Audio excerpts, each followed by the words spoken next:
Folks, Black Star Network is here. Hold no punches. I'm real revolutionary right now. Black power. Support this man, Black media. He makes sure that our stories are told.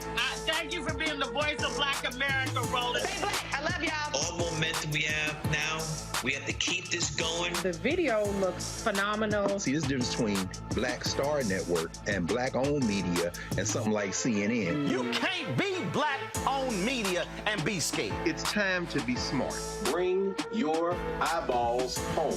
You dig?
Today is Wednesday, June 21st, 2023. Coming up on Roland Martin Unfiltered, streaming live on the Black Star Network. Major storms in Tulsa are causing power outages, leaving thousands of residents in the dark. We'll talk to folks there about what the city is doing to fix this problem. Massive heat wave is also going across all of Texas, causing the state to tell folks they need to monitor their grid or the use of electricity.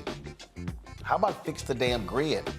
Governor Greg Abbott, Lieutenant Governor Dan Patrick, Vice President Kamala Harris sat down for an exclusive interview with MSNBC's 1 Year Post-Roe, a ReidOut Special featuring Joy Reid, talking about the impact of that decision on reproductive rights. Also today, Ohio House Representative Joyce Beatty is going to join me in studio to discuss building black communities through housing equity, also challenging corporations when it comes to DEI and investing in black-owned media. Plus, the New York State Legislature honors the icon, Belafonte. We'll show you exactly what took place. It is time to bring the funk on Roland Martin Unfiltered on the Black Star Network. Let's go. He's got it. Whatever the miss, he's on it. Whatever it is, he's got the scoop, the fact, the find. And when it breaks, he's right on time and it's rolling. Best believe he's knowing. Putting it down from sports to news to politics. With entertainment just for kicks, he's rolling. It's on go, y'all. It's Roland Martin, yeah. Rolling with Roland now. He's funk, he's fresh, he's real, the best, you know he's Roland Martin now.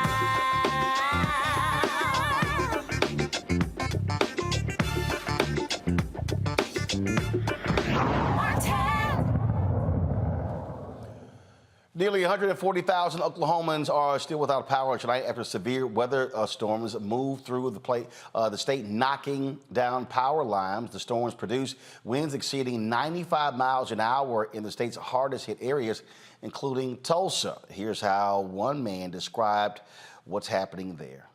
I am speaking directly, not just for me, but voices of thousands and thousands of people. We have no power. This is in Tulsa, Oklahoma. We have no power. The governor and the lieutenant governor are out of the state. We have not had power since Saturday night. Saturday night. It is now Tuesday, June 20th. We have not had power. We have no ice, and gas is very short. There's lines and lines and lines, and we just found out that people are now being sick for heat exhaustion because it's over 90 degrees here. And also we've had confirmed 2 deaths. One person was on a respirator and died because they have no power. We have no power. Governor Stitt, Matt Pinnell, do something, declare a state of emergency.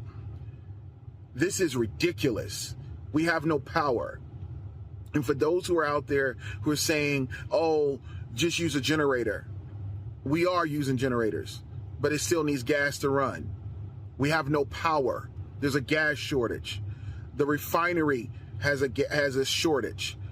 We have no power. And the next time we would possibly get power will be Saturday, the 24th. This is what PSO is telling everyone. There are many people who don't have power. It is irritating. And the governor is over in Paris, chilling, eating good.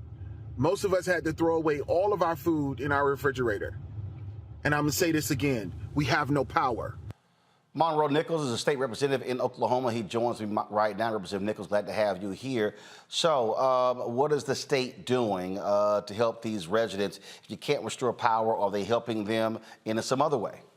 Yeah. Hey, Roland, thank you again for highlighting this. And you highlight things happening here all the time, the good, the bad, and the ugly. So I want to tell you how much I appreciate that. Yeah, I mean, now we finally got a state of emergency declared here in Oklahoma, here in the Tulsa area.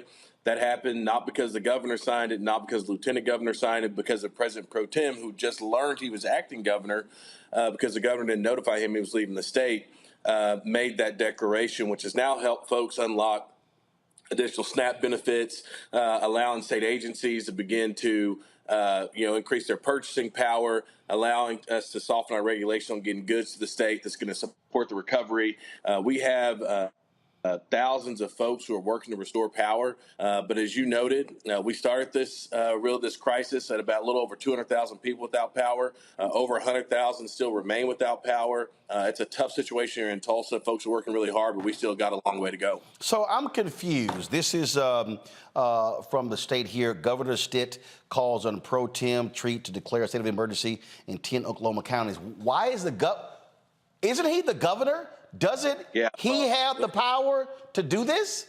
Yeah, so the governor's in Paris at the Paris Air Show, which is a pre-scheduled trip, so we don't begrudge him for being there, but we're now on day 4 and he hadn't come back to the state. He didn't notify anybody he was gone. The lieutenant governor left the state after the storm and didn't notify anybody that he was gone.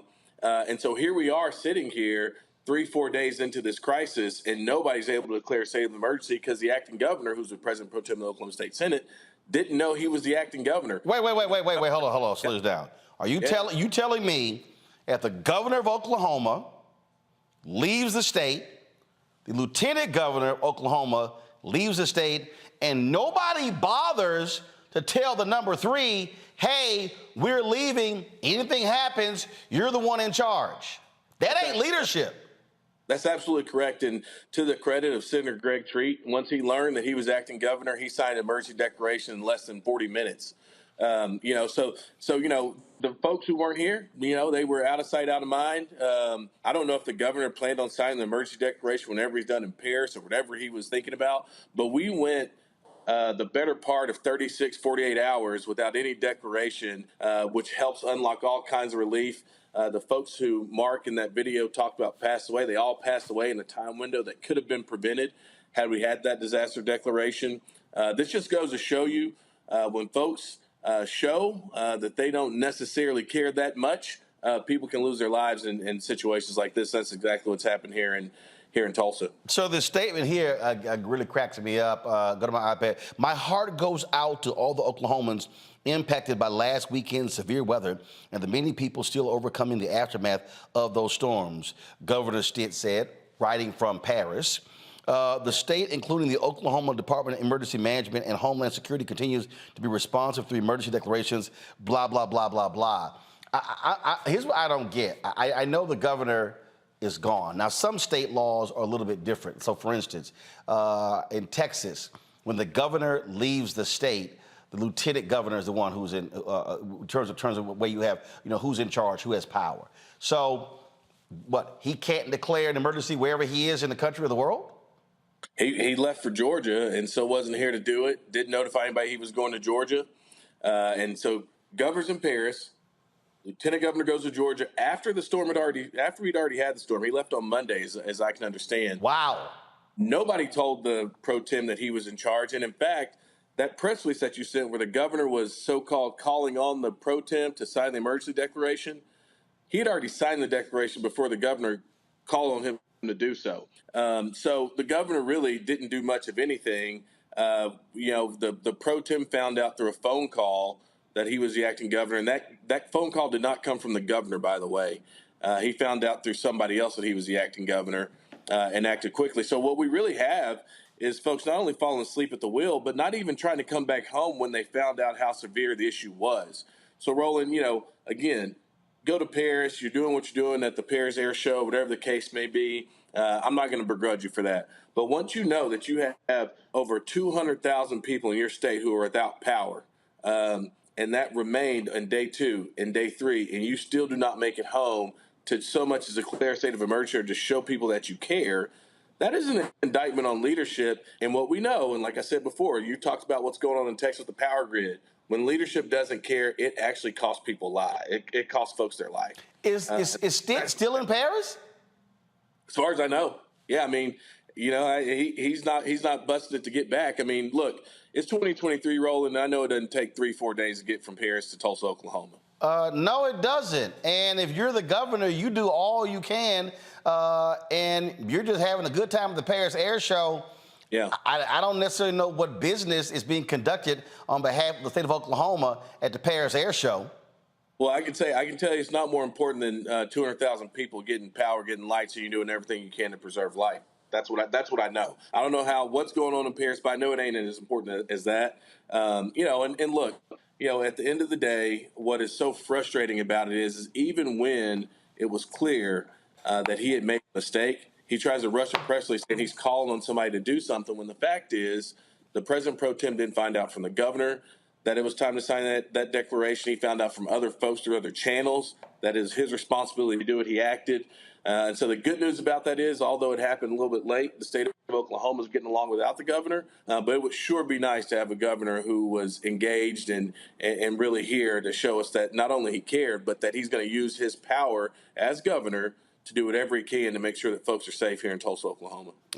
Indeed. Representative, we certainly appreciate you joining us. Hopefully, folks will get all the help that they need, because trust me, when it is hot as hell down there. I was in Houston over the weekend for Juneteenth. The heat index was about 105, 110. And so when you lose power and then you have heat problems, I remember going through the Hurricane Alicia, 1983, and it was hot as hell in our house for 2 weeks without AC in Houston. So I know exactly what that feels like. Two things. I don't make you feel old, but I was born in 1983, so I'm sorry. Don't make you feel old. I don't feel old. The other thing is, I don't feel old at all. I remind people, my bank account today is bigger than it was in '83. Hey, well, sing your boy alone, man. But I do want to say, and with the governor's issue being notwithstanding, I do just want to give a lot of credit to folks in this community who've pulled together to take care of folks. People who have power, been inviting people in. People have been cutting stuff off trees and all that kind of stuff. So just really happy this community's coming together. All right, Representative Nichols, we appreciate it. Thanks a lot. Take care.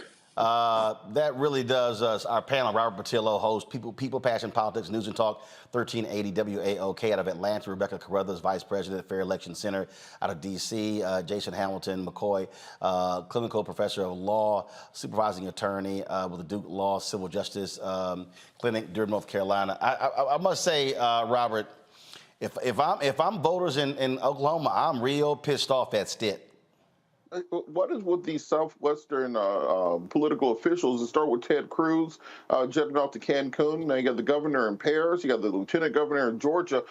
Look, there's a couple things we have to pay attention to here. One, we cannot continue to ignore climate change. These are not normal events. This is not how things are supposed to be. We have to take real action to address it. Secondarily, we have to also take survival situations into our own hands, particularly as a black community.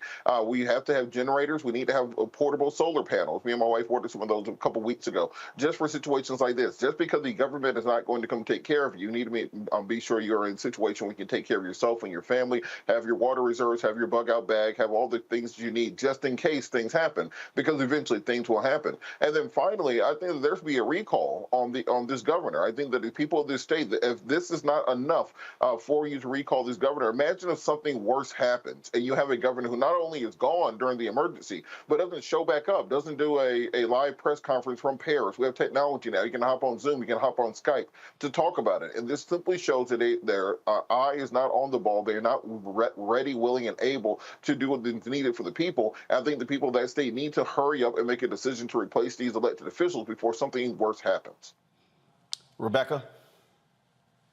Roland, does the governor not have staff? That's what I'm trying to figure out here. I've worked for countless elected officials, and whenever something goes on that's an emergency, or even if it's a change of schedule, the governor's staff should be talking to the lieutenant governor's staff. The lieutenant governor's staff should be talking to the pro temp staff.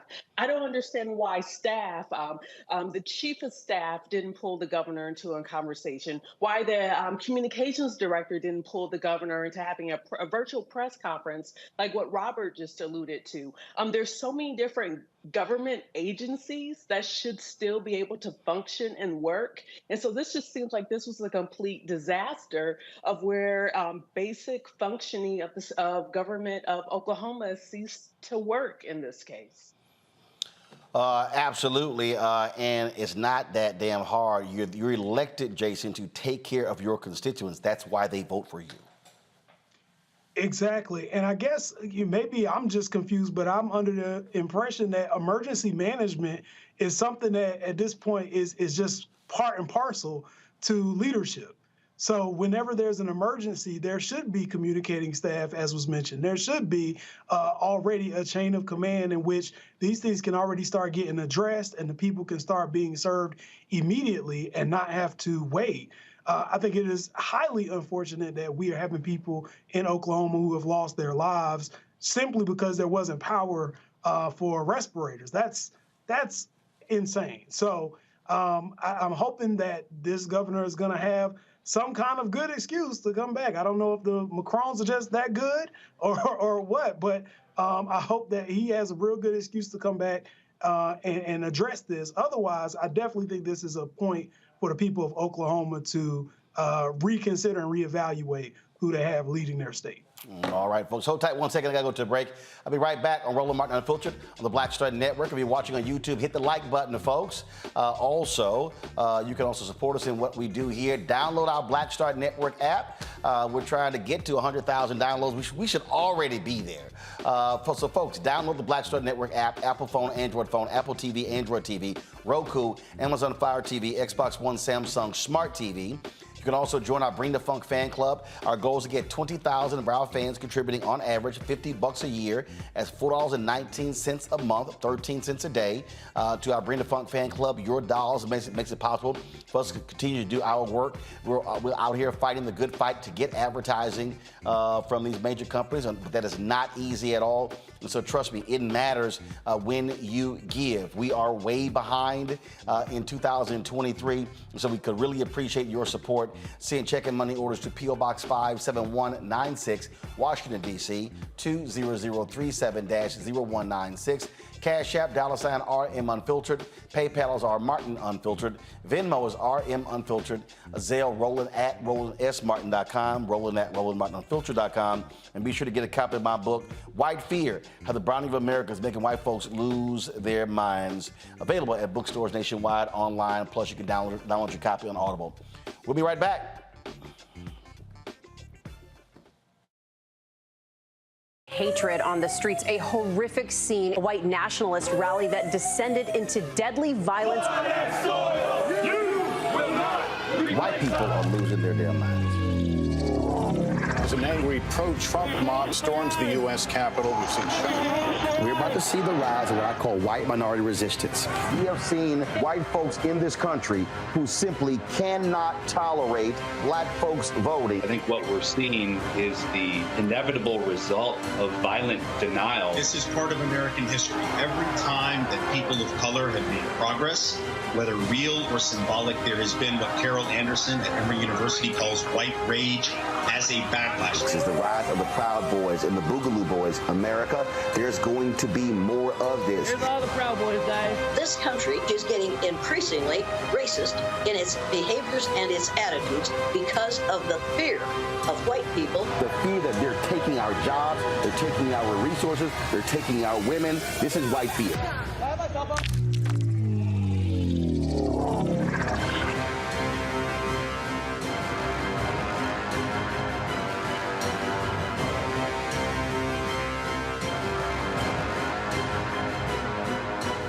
Black Star Network is here.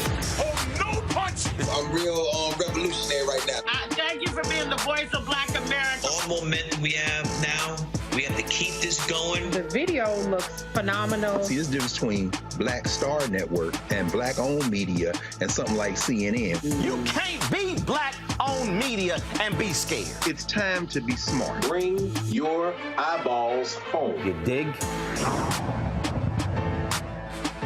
Farquhar, executive producer of Proud Family. Bruce Smith, creator and executive producer of The Proud Family, Louder and Prouder.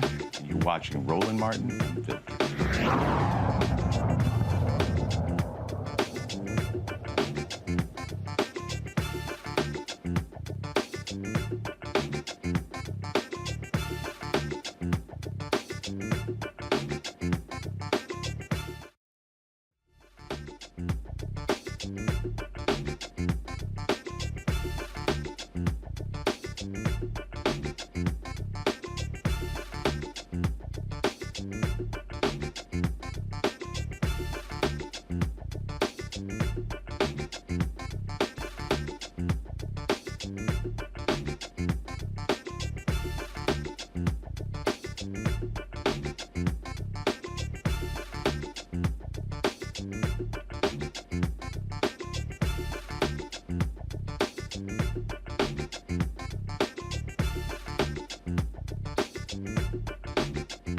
The Georgia State Election Board has dismissed the case into alleged election wrongdoing in the 2020 presidential election. We all know Donald Trump was lying his ass off. The investigation found allegations against 2 Fulton County poll workers, 2 black women, were false and unsubstantiated. Yep. The case gained national attention when that idiot Donald Trump blasted these women by posting false claims that, that was election fraud committed by Ruby Freeman and Wandrea Shea Moss. In January, Trump took to Truth Social and stated that, wow, has anyone seen the Ruby Freeman contradictions of her sworn testimony? Now this is big stuff. Yep, look what was captured by Cobb County Police body cameras on January 4th, 2021. Now it gets awful. Now, Trump's then attorney, Rudy Giuliani, claimed evidence of Freeman and Moss scanning ballots hidden in suitcases underneath tables at the State Farm Arena in Atlanta. The election workers brought a defamation claim against Giuliani, which is still pending in court. I hope they take these idiots to the cleaners, Rebecca, because they caused significant harm. These folks had to leave their homes. They were under death threats. It was absolutely, utterly ridiculous. You know, tonight I'm actually in Georgia, and I've been talking to organizers all across the state for the last couple of days, and we've been talking about what does 2024 election cycle looks like. And one of the things that's really disturbing is personal safety is at the top of many folks' lists. They're concerned about their physical safety as they're engaging civically with their neighbors, to go knock on doors and try to get their neighbors to become active citizens in the state of Georgia. And so with seeing the former president bully an election worker who was simply doing her job, and then she had to face harassment. This didn't just happen in Georgia, but this has happened to election workers all across the country. But like you said, I hope they continue to sue. I hope they get a lot of money. And you know, and I definitely wish Shea Moss and her mother lots of peace, because they've been through an incredible amount of trauma in the last couple of years. Robert, Trump was targeting black folks, pure and simple. He was calling out Fulton County. He was calling out Philadelphia. He was calling out Milwaukee. He was calling out Detroit. This was an absolute assault on black voters. Absolutely. He was using every dog whistle in the book to rile up his MAGA base. And think about what happened on January 6th. Think about the violence that we know this MAGA movement is capable of. And then to target these individual people, the individual women who aren't millionaires or billionaires, not people who have personal security, just regular poll workers who had the President of the United States of America sick his army of 75 million MAGAs on you and nearly destroyed these women's lives. And as you said, I hope they sue every person involved. I want you to sue till the cows come home. I don't want you to even accept settlements. Take these cases all the way to trial. I want jury verdicts. I want triple damages from a punitive judgment against him. You have to sue these people into bankruptcy at this point in time. That is I want these women to own the Trump Tower. I want these women to have the keys to Mar-a-Lago by the time they are done, because you cannot allow these rogue forces to simply put these people in danger just because you have a lying president who's been twice impeached, twice indicted, who refuses to accept the democratic will of the people. In other countries, strong men like this are not allowed to simply wade around the politics after they are out of power, because everyone knows they always come back again. Hitler came back after the beer hall putsch in '33. Mussolini came back after being repelled the first time. Napoleon came back after he was exiled. If you do not put an end to it, they always come back. And I think that is crucial that our criminal justice system put Trump and his cronies away, and that our civil justice system bankrupts these people so they can't harass people like they did these women ever again. You know, one of the things that we have to recognize here is that while this is also happening today, one of the idiots, one of the domestic terrorists on January 6th, that fool is about to spend the next 12 and a half years in a federal prison. Danny DJ Rodriguez, this is from Ryan J. Riley, who drove a stun gun into Mike Fanon's neck. He was, of course, one of the police officers, sentenced to more than 12 and a half years in federal prison, one of the longest sentences for a January 6th rioter. I love this one here as well. Let me pull this tweet up. Y'all going to crack up at this one. I plan on declaring innocent of these charges because I am, said InfoWars host Owen Schroyer. He told his audience the day he learned of the warrant out for his arrest. On Friday, he's now set to plead guilty. I just absolutely love seeing all of these thugs go to prison, Jesse. They all deserve to spend time in prison. Absolutely. So, where to start on that? I think initially we have to acknowledge that all defamation requires is a publication of a false statement that causes reputational injury. And I think that there is no question that the women involved in this situation in Georgia have been defamed. I will say that I have seen Donald Trump escape all sorts of liabilities that the regular person would definitely not be able to escape, and I don't understand it. I also have that same kind of fear when it comes to people who were engaged on January 6th, who were doing things that, when we just protested and claimed that we wanted police to stop killing members of our community, they made it seem like we were against the police, yet these people were out physically attacking and assaulting police officers for the purpose of getting their way and basically hijacking democracy. I think that the charges that we've been seeing so far is too light, honestly. This is treason. And yet we haven't seen anybody yet call it that. I think the person who was the architect and orchestrated this has not been brought up on any treason charges. And as a matter of fact, he is planning to run for president again, despite all of the indictments that he is currently facing, which mostly revolve around the documents as opposed to inciting the treason. And these people, they really are stupid. They really are. Matter of fact, this is one of the video interviews with these. I think this is that idiot Danny Rodriguez. Watch this. Why were you guys trying to take the Capitol? Because we felt that they stole the election. We felt that they stole this country. That it's gone. It's wiped out. America's over. It's destroyed now. And so if you took the Capitol, then what? I don't know.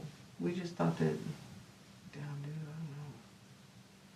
I understand it's very stupid and ignorant, and I see that it's a big joke that we thought that we were going to save this country. And we were doing the right thing and stuff. I get it.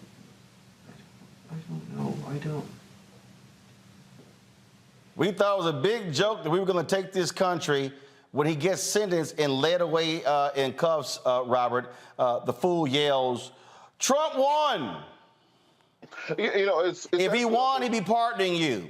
Your ass is going to prison. Roland, it's almost sad in some ways because listening to him talk, he seems like just a mild-mannered, slightly ignorant person who just so easily manipulated by someone like Donald Trump, who's so easily led astray by somebody who's a Spingalian spin master like Donald Trump and has this ability to overwhelm the minds of many individuals. Remember, Donald Trump said on the campaign trail, "We love poorly educated voters," and this is part of the reason why. These people actually think that Donald Trump may be the savior. I don't mean the savior of America. I mean the savior of Christianity promised to us by the Lord thy God. This is something that I've heard from Trump supporters. There are Trump supporters who have said, I do not care if Trump is guilty of murder, and I will still support him. These people, there's a sickness that has gone through and been infected in their minds. It's the MAGA mind virus, and it's a dangerous thing. And as we just said, these punishments are entirely too light. We need to see people convicted of treason, a plot to overthrow the government, sedition, insurrection, all those charges, and being given real-time life sentences in prison, because otherwise you are encouraging this going forward. And on a nation already on edge, we cannot show any weakness in the sign, when you have signs of insurrection brewing. That's how we broke apart, because we did not address these issues in the 1850s, so we had war in the 1860s. I literally, Rebecca, don't give a damn about any of these domestic terrorists. Not one. No compassion whatsoever. I want the longest jail sentence possible in every case. I'm with you with this. They're just dumb. Like I can't muster an ounce of sympathy. The people who I have sympathy for is George Floyd and his family. I have sympathy for Philando Castile and his family. I have sympathy for Trayvon Martin and his family. I don't have sympathy for this. It's just dumb. It's idiotic. It's feckless. It's impotent. It just doesn't make sense. And it's like they didn't know Trump. It wasn't like Trump was their long lost brother or cousin or uncle or daddy.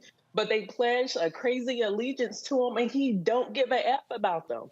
So it's just delusion. I mean, it's the delusion for me. And Jesse, that's the thing for me. These folks are going to jail. He chilling in Mar-a-Lago. And here's the deal. Here's what's crazy. Remember, this was January 6th. He still had 2 more weeks sitting in the White House. He could have actually issued blanket pardons for anybody who was involved in any activity in that day. That fool didn't care. These idiots are literally ruining their lives for a rich dude who wouldn't even let them walk through his formerly Trump hotel in D.C. because they were too broke. Oh, absolutely. And I think another thing that we have to remember is I think Trump is only a symbol of sentiment that already runs throughout the country. And that sentiment is tied into anti-blackness, it's tied into chauvinism, it's tied into this concept that the powerful white man must always be right. And there are a lot of people who obviously lose their ability to function when the person that they deem to be right all the time tells them to do something that is against their own interests. They're willing to put their lives on the line for it. And now when they go to jail, they're confused. I know the last guy that we were seeing the clip about, his last name's Rodriguez. I don't know if Trump is ever going to support a Rodriguez. Just be honest, right? So I think there is a disconnect somewhere intellectually with people who are still supportive of someone who obviously has done nothing to assist them. And I think it just goes back into the anti-blackness of the DNA of America. All right, folks, if we want to talk about sheer arrogance. When we come back, I'm going to talk about what Carlos Watson released today. Carlos Watson was the founder of OZ. Remember, he was arrested on felony criminal charges. Y'all, when I show y'all this website that he released, and I don't even play the video from his ass. Oh my God. When y'all see it, you're gonna be asking yourself, wow, Carlos acting like he a Black Panther. Like he been fighting for black social justice for a long time. No, he's trying to all of a sudden pull that black card, put that black blanket on, because his ass did some foul criminal stuff. When I show y'all this, y'all are gonna trip. That's next on Roland Martin Unfiltered on the Black Star Network. That was a pivotal time. I remember Kevin Hart telling me that. He's like, man, what you doing, man? You gotta stay on stage. And I was like, yeah, well, I'm young, thinking like, I'm good. And he was absolutely right. What show was you at the time? This was one-on-one. Got it. During that time. So you're doing one-on-one, going great. Yeah. You making money. You like. I'm like, I don't need to leave. I don't need to leave from Wednesday, Thursday to Sunday. I didn't want to do that. It was just like I'm gonna stay here. Or I didn't want to finish work Friday, fly out, go do a gig Saturday, Sunday. I was like, I don't have to do that. And I lost a little bit of that hunger that I had in New York. I would hit all the clubs and run around. Sometimes me and Chappelle or me and this one or that one, we'd go to the Comedy Cellar at 1 in the morning. And I mean, that was our life. We loved it. You do 2 shows in Manhattan, go to Brooklyn, leave Brooklyn, go to Queens, go to Jersey. And I got complacent. I was like, I got this money, I'm good. I don't need to go chase that, because that money wasn't at the same level that I was making, but what I was missing was that training. Yes. Was that. And it wasn't the money. It was the money. It was that's what I needed.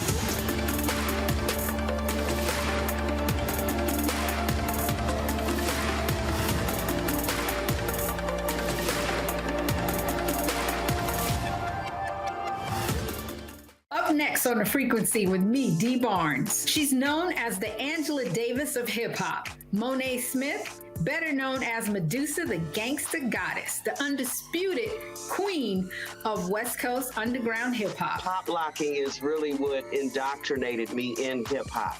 I don't even think I realized it was hip-hop at that time. Right. You know, it was a happening. It was a moment of release. We're going to be getting into her career, knowing her whole story, and breaking down all the elements of hip-hop. This week on The Frequency, only on the Black Star Network. This is Essence Atkins. It's the Love King of R&B, Raheem Devon. It's me, Sherry Shepherd, and you know what you watch. You're watching Roland Martin, Unfiltered.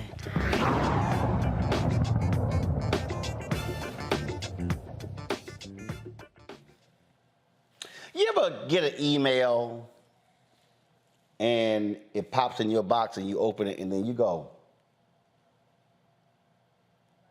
what in the hell is this? Well, today, I was alerted to this website that indicted media owner Carlos Watson, OG.com, is sending around. So he's decided to launch this website called twoblackforbusiness.org. And Carlos, as part of his defense, is saying that the white prosecutors in Brooklyn who indicted him for his involvement in the crimes that they allege at OZ, that 90% of the people who they have charged are people of color. So he has this press release on here, and his defense team is being led by Ronald S. Sullivan, Sr. Of Harvard. And he goes on here and he's talking about these cases and these defendants and the folk who they haven't put a lot of white folks away. And then he puts in here, talking about too often black entrepreneurs are being criminalized for their activities. Now, mind you, this is the same Carlos Watson who they didn't put in here, who's facing 37 years in prison because of activities. And then he even tries to call out white media folks like Shane Smith at Vice, as well as Jonah Peretti at BuzzFeed. Then talks about how African Americans are less likely to get venture capitalist money. I mean, it goes on and on and on and on and on and on. And it says on here, please contribute, to his fund. You see the website right here, y'all. The U.S. legal system criminalizes the actions of black entrepreneurs such as OZ Media founder Carlos Watson while giving their white counterparts a pass. And so y'all, I mean, the site is hilarious. So then he posted a video on Vimeo that was even more hilarious to listen to. Now, what he's essentially saying is, I'm a crook, but y'all didn't go after the other crooks too. Press play.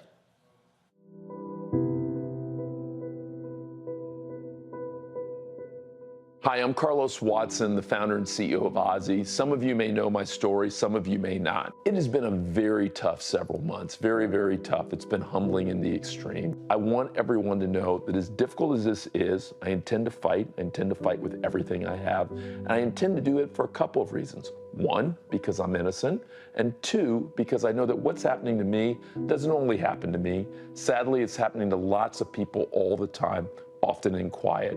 Sometimes people of color are warned not to think too big, that the color of your skin will limit what you can hope to accomplish. But my family and I refuse to believe that. I had an itch to create a different kind of news and media platform because I know that media often shapes not just what we think and see, but how we live and how we treat each other. We wanted to change how people saw the world because we know that if you see more, in fact, you might be more and do more. But as I began to build Ozzy, I confronted a stark reality. When I went to raise money, like a lot of black entrepreneurs, I had trouble often getting through the door or getting meetings that they took seriously or getting any kind of reasonable follow-up. There was a significant 2020 study the Washington Post covered that said while we're 13% of the population, black people are only able to raise 1% of the technology venture capital. Thankfully, as a family, we put everything we had, we liquidated our savings, and we made one payroll after another. But the story doesn't necessarily have a smooth ending. In fact, those of you who know my story know that it doesn't. Like a lot of other new media companies, we also at times embrace the fake it till you make it ethos. When you look at companies like Vice, not only did they embrace fake it till you make it, they made that their mantra. Wired magazine wrote a story that talked about how Shane Smith and Vice lied about content, about their audience, about their financials. They even lied about who their investors were. Do you think that Shane Smith got investigated? Not a chance. Walked away with more than $100 million. I'm asking you to look at what's happening when people like me are entrepreneuring while black. I'm talking about the leading trader on Wall Street in the 90s, Joseph Jett, who went from being named Man of the Year in January '94 to under indictment review 3 months later. How does that happen? Or Calvin Grigsby, who built one of the leading municipal investment banks, went from being called one of the best entrepreneurs out there to almost being arrested at his kid's soccer game 90 days later. Or take the first black CEO of a Fortune 500 company, Franklin Raines. Now, he hasn't had a job in 20 years. Our mistakes are being turned into crimes, and we're having people charge us in a gross and inappropriate way. In fact, the 3 wealthy young white prosecutors on this case are in Brooklyn, which you know through gentrification is now 35% plus white. How many white people have these guys indicted over the last 5 years? Less than 10%. Meanwhile, 9 out of 10 of the people they've indicted are black and brown people and people of color. And while I'm not a martyr, I do care about the next generation. I do care that other young entrepreneurs like me, other young black entrepreneurs like me, don't continue to face the same crazy odds that I face, the same overcharging and selective prosecution that has hit so many of us. Thank you for taking a moment with this. God bless you and God bless us all. What you just heard was absolute complete bullshit. Oh, now all of a sudden you want to put on a kente coat. Now all of a sudden you want to act like, oh, you're championing African Americans. Well, first of all, I tried earlier to go to OZ.com to pull up and see how many stories that they've done on these type of issues. Go to my website. Oh, sorry, their website is no longer online. You can't actually look it up. But what you can look up, what you can look up is this here. This is the actual, and let me be perfectly clear. Folks are innocent until proven guilty. But I just want y'all to understand how all of a sudden Carlos is the brother fighting on behalf of all the black folks, okay, when you were running Ozzy, I didn't quite see you making these same claims. And we were out there fighting for black-owned media to get advertising dollars. Oh, you were the darling of the industry. You weren't standing out there fighting with us. Nope. No, you were not. I don't recall seeing those social justice stories, Carlos, when you were running Ozzy. Where were they? You know why?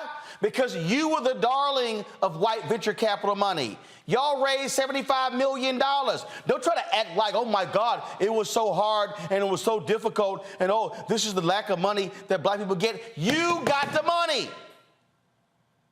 If you, matter of fact, you know what, let me just go ahead, before I show this here, let me just type in Ozzy and Group M. Group M is one of the largest ad agencies in the country. What did I just say? One of the largest in the country. They had something called a media inclusion initiative. And what did they do? They struck a 2-year deal with Ozzy. Here's right here. Here's a story. It was an ad age. Group M strikes a 2-year deal with Ozzy to further its DEI efforts. Sure did. You go to the ad age story, you're going to actually see what that initiative was all about right here. Oh, my goodness. Here it is. And this was, of course, in April of 2021. That's right. 2-year multi-platform deal. Millions of dollars with the CEO of Group M, Kirk McDonald, who's a brother. Oh, investment, all things they're going to be doing, how great they are, socially conscious media, all that sort of stuff. Folks, they got way more advertising money than we have. They were getting stories done left and right on how great they were, and all that shit was made up. So then I love when he said in the video, you know, when black entrepreneurs make mistakes and get overcharged. Oh, make mistakes. This is the press release from the Department of Justice. Ozzy Media and its founder, Carlos Watson, indicted in a years-long multi-million-dollar fraud scheme. Here's what's interesting here. This paragraph right here. Watson's co-conspirators, Samir Rao, Ozzy's chief operating officer, and Susie Hahn, Ozzy's chief of staff, from June 2019 to October 2021, previously pled guilty to charges relating to their roles in the scheme. The U.S. Securities and Exchange Commission is taking concurrent enforcement action. Here's the quote. As alleged, Carlos Watson is a con man whose business strategy was based on outright deceit and fraud. He ran Ozzy as a criminal organization rather than as a reputable media company. Stated United States Attorney Peace, investment fraud undermines confidence in our nation's markets and investors and makes it harder for honest businesses to compete. Honest businesses like Black Star Network. Our office of the Department of Justice have made it clear that prosecuting corporations and their corrupt executives who flagrantly violate the law are top priorities. Now, Carlos said, we made mistakes. We made mistakes. But it says right here, they had a festival, fraudulent numbers. Between 2018 and 2021, Watson and his co-conspirators orchestrated a scheme to defraud investors and lenders to Ozzy of tens of millions of dollars through fraudulent misrepresentations and omissions about key aspects of Ozzy's business, including Ozzy's financial results, debts, and audience size. Now, let me help you all out with this one right here. You know how this story even blew up? When one of the co-conspirators was impersonating a YouTube executive on the phone, and the feds say they uncovered actual text messages that Carlos was sending to the guy while it was happening. Carlos later said, oh, he must have had a mental breakdown and he's left the company. Now, let me be perfectly clear. Can two things be correct at the same time? Absolutely. If you have prosecutors who are only going after people of color, that's a fundamental problem.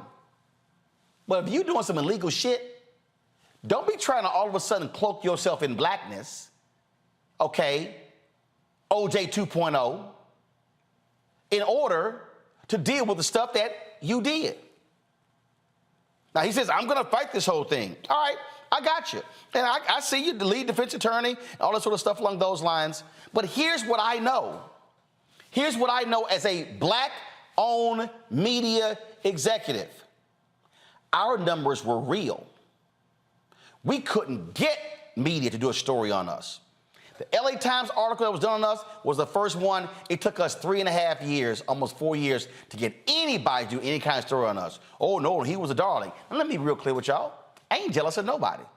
I'm not jealous of anybody who raised money, who gets media coverage, who's doing well. Nobody. Black, white, Latino, Asian, Native American, I don't actually care. It does not matter to me. What I don't appreciate is all of a sudden, you super brother number one. What I don't appreciate is all of a sudden, you trying to make it like a black thing to cover what your ass did. Now, yeah, you're going to get your day in court, but to say that mistakes were made, okay, if mistakes were made, Carlos, why did your COO plead guilty? If mistakes were made, why did your chief of staff plead guilty? Folk don't plead guilty to mistakes. There's a difference between I made a mistake and I committed a crime. A mistake is, oh, I thought we had 1 million views on that video. A mistake is saying we had 1 million when instead we had 500,000. But when you purposely overstate audience to raise money, your ass committing crimes. And so, as I sit here, I look at this website, and then all of a sudden he wants to bring all these other people in, Franklin Raines and this person and this person, and what happened to them? Did Michael Milken get convicted? Yep. There's some other white boys who've gotten convicted who served time in jail. There's some other people who've gotten convicted of securities fraud, of fraudulent activity on Wall Street. But don't sit here and then try to sit here and curry favor. And I'm seeing all these tweets. Hey, take a look at this, take a look at that. I'll be happy to take a look at these prosecutors and say, who are the folks that you're going after? And is it equal justice under law? But Carlos, ain't no way in hell I'm defending your ass. And you know I'm not gonna do that crap, because that's a bunch of BS. And his website is a bunch of BS, and so is that damn video. Somebody has to say it. And again, y'all, let me be real clear. I've never done business with Carlos and Ozzy, but I tell you what did happen. After that New York Times article, when he didn't go on the Breakfast Club, he didn't go on the Breakfast Club before. He wasn't doing black media before he got in trouble. See, y'all, let me just go ahead and say it. I'm sick of black people who now want to come to black media when your ass is getting in trouble. You don't call black-owned media when things are going well. You don't say, hey, how can we grow businesses together? How can we get advertising as a collective? No, you all on your own. But then when you get in trouble, now all of a sudden, you Mr. HBCU. Now all of a sudden, oh, you the man. Now all of a sudden, we can see you at all the NAACP and the Urban League functions. But where was your ass when things were going well? Where were you, Carlos, when you were kicking it with the white Silicon Valley investors and the folks in New York and in San Francisco? Come on, bro. Nah, I ain't gonna be silent on that, because it happens all too often. So let me tell y'all what happened. So when he went on the Breakfast Club and he got challenged when it questioned by Charlemagne and Envy, Angela Yee, they said, well, you know, will you go on Roland Martin's show? Sure. Do you think he has came on? I can show you text messages. Oh, no, he wasn't coming on here. I text him, and I text him. No. He wasn't. Carlos Watson was not coming on this show, y'all. But he did call me. And he said he didn't appreciate the things that I had to say and why did I take the position. Because I'm like, yo, ass, what's wrong? And then, y'all, at the end of the conversation, Carlos Watson literally gonna ask me, can we partner to go out and get advertising?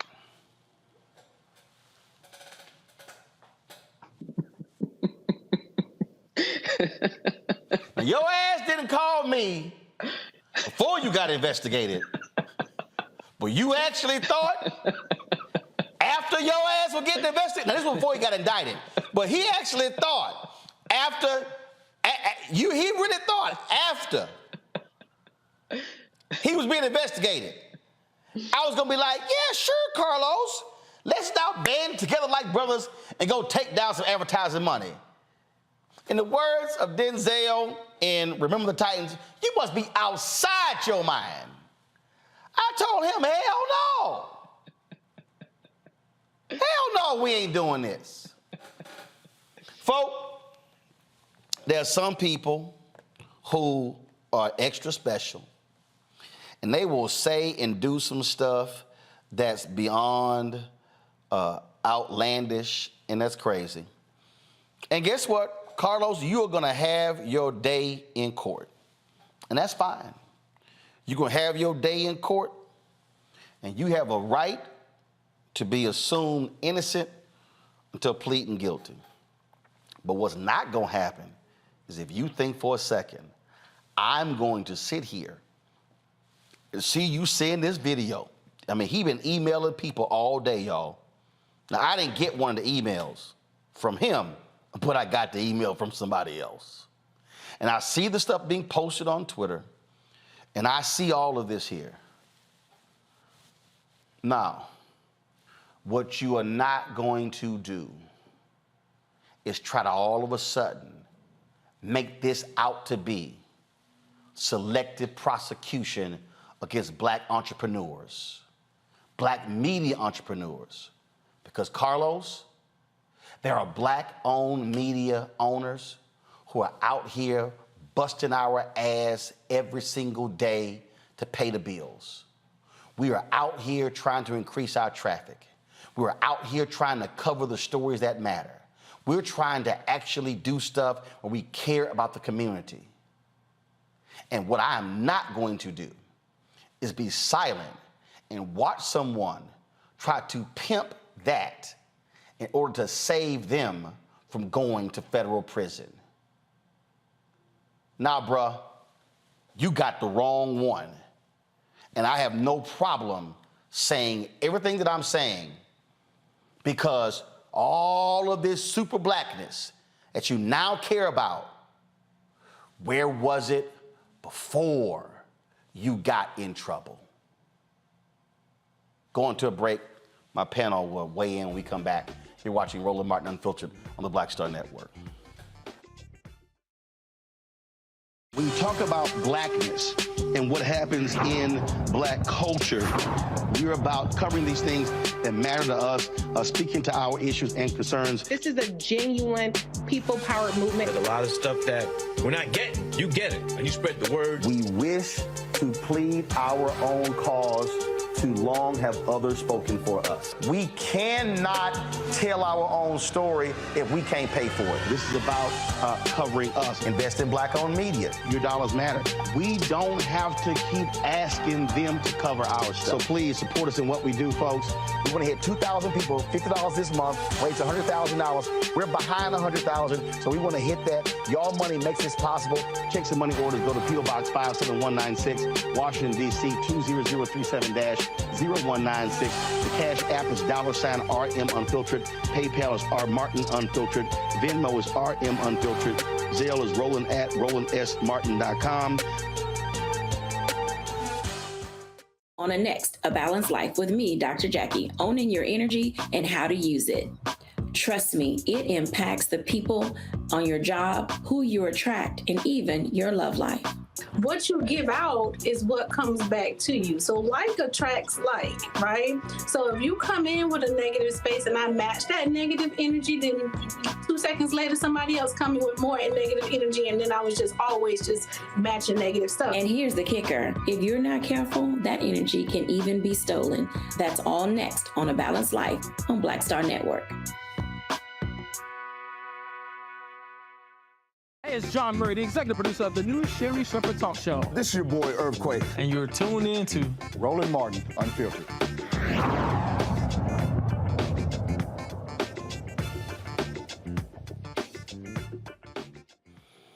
Rebecca, see, this is what pisses me off. And this is an article from Semaphore on February 9th of this year. Media company Oz is attempting a comeback.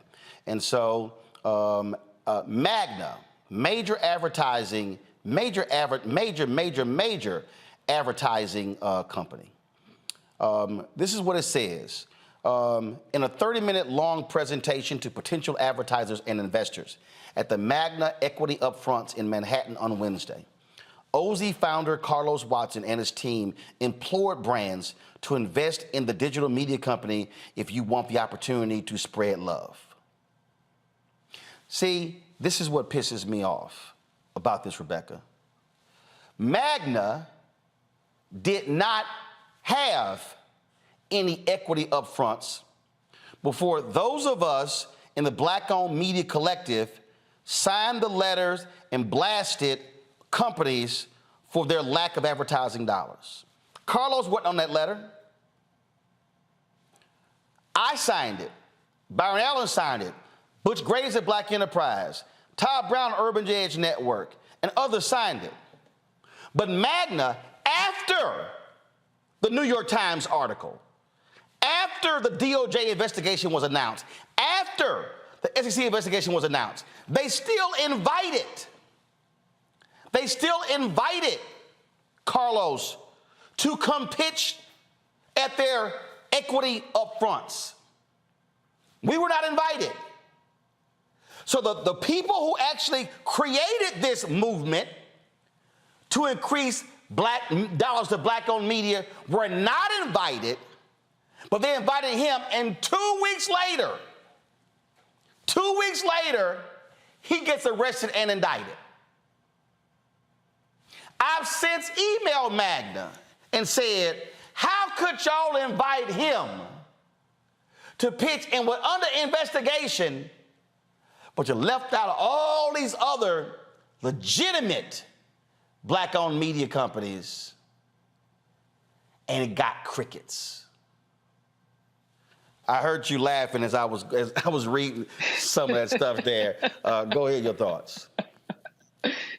So here's the thing. These different groups know who the token can be, and they know who allow themselves to be the token, and they understand who will not ask the hard-hitting questions, who will not actually push for meaningful change. And Carlos Watson was a willing token. And so it was really interesting watching him now talking about, oh, well, the black people got to band together because look at what's happening to me. But, as you were talking, I was laughing because, you went to Aussie Media's website to see, hey, do they have a track record in speaking out against underrepresentation of black folks in media getting investments or getting advertising dollars? And I was thinking, well, Byron Allen sued Comcast and went in front of the Supreme Court. Byron Allen also sued McDonald's Corporation, and I don't remember Carlos Watson saying anything about that. So if there was ever a time to say, hey, I need to stand up for fellow black media execs and black held media companies, there's been plenty of time in the last 2-3 years for Carlos Watson to do it. And so now, he reminds, it is like affinity scamming now, where now you're in trouble. So now you're trying to cloak yourself in your blackness and say, hey, just follow me because I'm black, you're black, and we're in this thing together. I mean, how dare Carlos Watson call you up after he had already raised $70 million, and now he wants to come to you, to the Black Star Network, to Roland Martin Unfiltered, and say, hey, let's band together and try to get this ad money. Like, seriously? What happened to $70 million? You weren't trying to band together to get joint investment when you had the over $70 million that went your way. Carlos Watson was more than happy to be the token, and those companies were more than happy to have him as a token. This is the one that gets me here, Jesse. It says, go to my iPad. Kathy Doyle, EVP of Local Investment at Magna, told us that Ozzy presented at IPG's upfront because, quote, they have a lot to pitch. They have some bumps in the road. It's about giving people chances. Carlos has been really dedicated to getting it right. Bruh. Me and my team have personally emailed Boyle. Never did they invite us. We didn't get a second chance. We didn't get a first chance. And this man is under it. That story that Ben Smith did in the New York Times was, they were busted impersonating a YouTube executive, and you still invite him to a front row seat at the equity upfronts, which was supposed to be done to target black-owned media, and you pick him and not other legitimate black-owned media. This is what black folks should be angry about. That's what they should be mad about. And this is the nonsense. And now all of a sudden he's trying to cloak themselves. Black entrepreneurs are being targeted by the Department of Justice. No!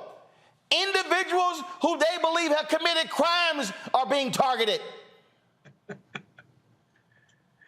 Absolutely. So I think first and foremost, for anybody who is talking about black-owned media, to skip over Roland Martin is a travesty because we have seen you and your rise from the very beginning always touting Black community, Black issues, and you are known and respected in this field. So the fact that they aren't responding back speaks more so to the quality of who they're trying to find, as opposed to actually wanting to be part of the movement and the culture.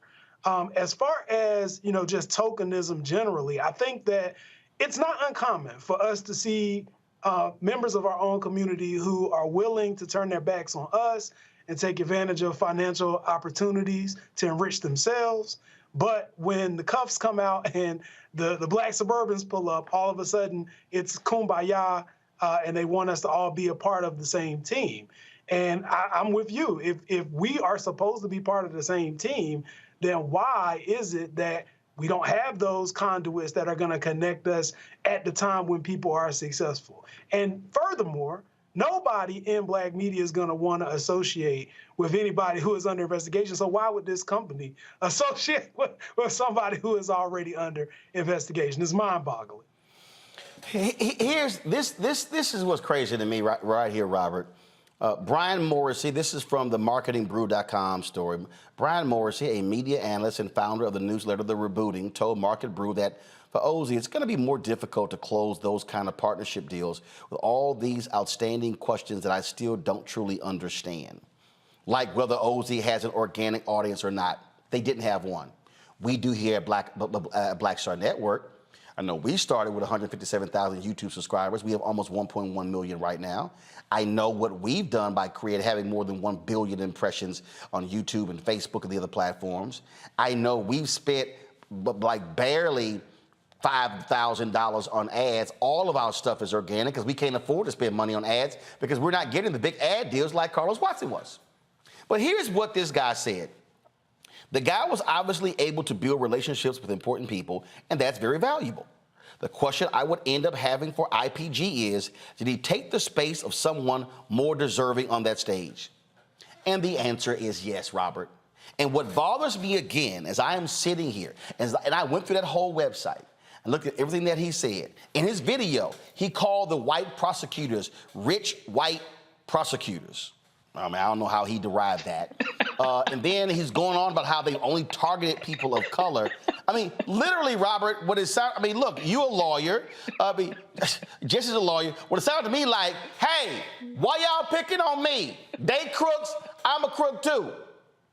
Whenever you're using the Trump defense, you're in a bad position because that is exactly what the Trump defense is. Hey, look, I may have had these documents, but look at Hunter, look at Hillary, look at Pence, look at Biden, look somewhere else besides at me. And I think that you're spot on when you talk about it. We've seen this phenomenon in literally every field.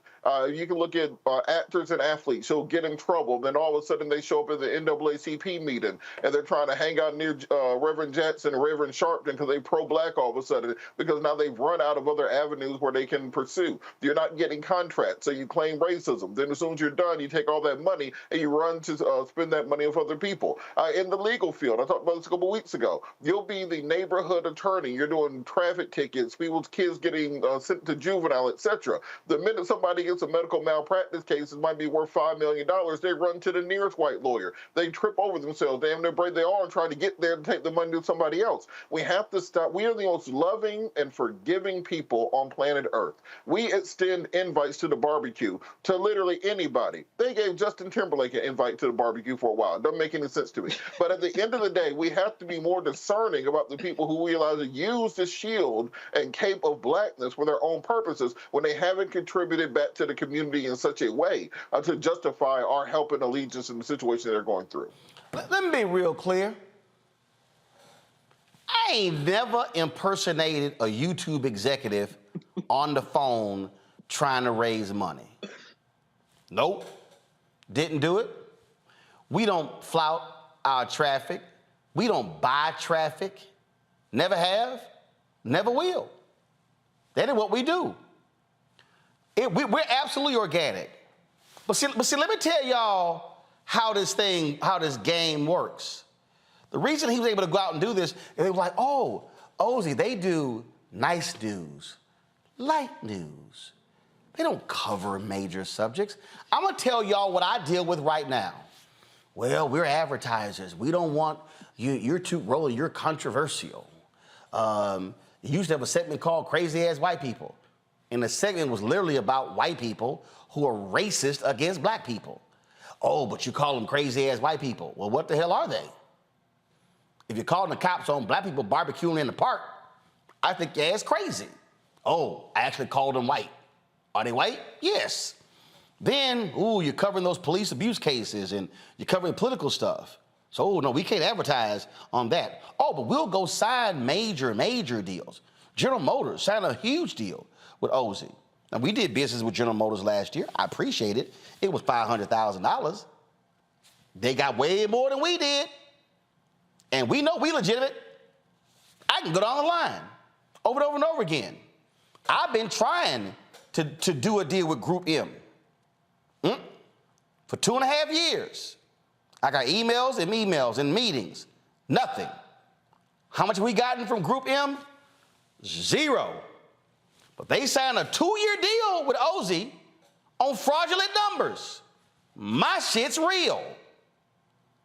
And now Carlos wants to complain when he was the darling of Silicon Valley, the darling of the advertising world. Now all of a sudden, y'all ain't doing the brother right. Y'all coming after the brother. This is hard on black entrepreneurs. Let me be perfectly clear. It is not hard on black entrepreneurs who ain't doing illegal shit.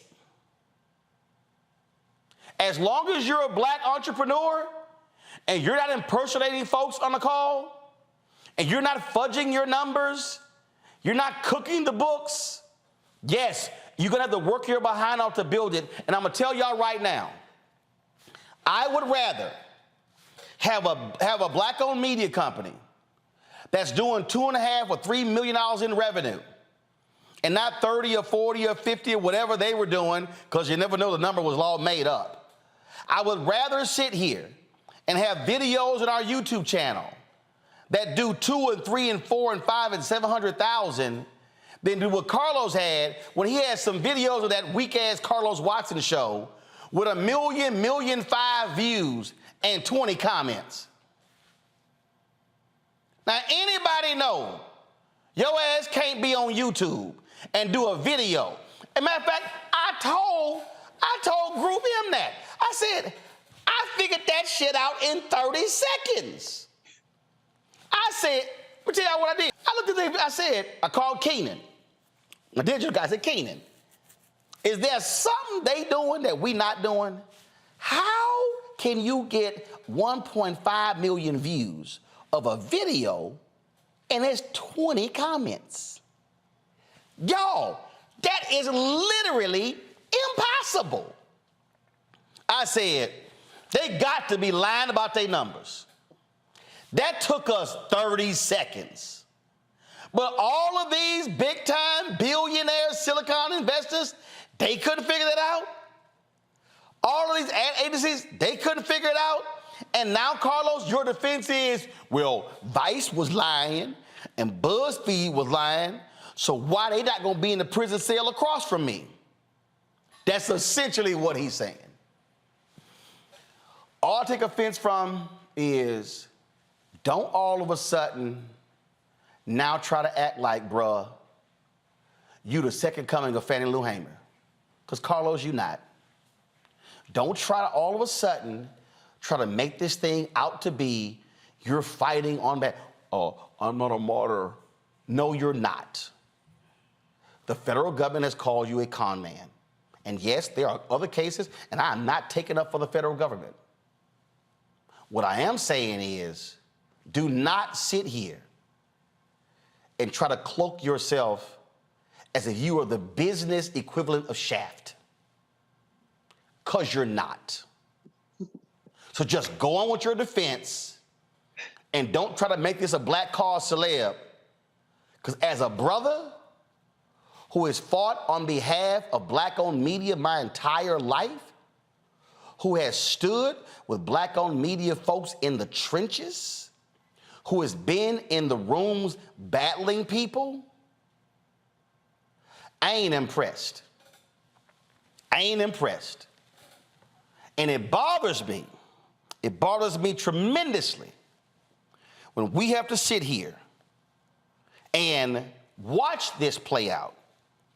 And we've got folks who sit here and trust us and expect us to do what's right.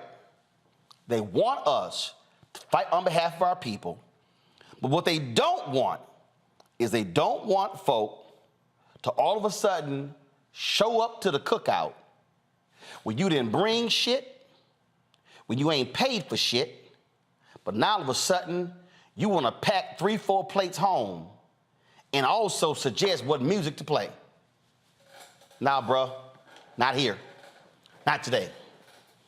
Good luck in your case, but if they already got 2 of your co-conspirators flipping on you, I'm just saying, you might want to be focused on a plea bargain. Just saying. When we come back, Congresswoman Joyce Beatty joins me right here on Roland Martin Unfiltered on the Black Star Network. Question for you. Are you stuck? Do you feel like you're hitting a wall and it's keeping you from achieving prosperity? Well, you're not alone. On the next Get Wealthy with me, Deborah Owens, America's Wealth Coach, you're going to learn what you need to do to become unstuck and unstoppable. The fabulous author Janine K. Brown will be with us sharing with you exactly what you need to do to finally achieve the level of financial success you desire through your career. Because when I talk about being bold in the workplaces, I'm talking about that inner boldness that you have to take a risk, to go after what you want, to speak up when others are not. That's right here on Get Wealthy, only on Black Star Network.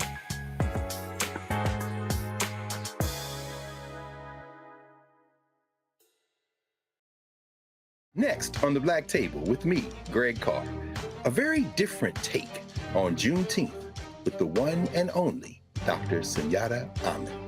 We'll explore the amazing foods, remedies, and rituals that are a part of our history and the Juneteenth holiday. So it's our responsibility to return the healthier version to our folks instead of just the red liqueurs marketed to us, the red sodas and the other things. I mean, why does the Kool-Aid man have to sound like Louis Armstrong? He's like, oh yeah! Yeah, right.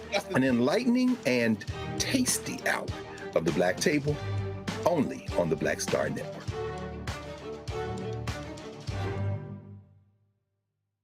Hatred on the streets, a horrific scene, a white nationalist rally that descended into deadly violence. White people are losing their damn minds. As an angry pro-Trump mob storms the U.S. Capitol, we've seen We're about to see the rise of what I call white minority resistance.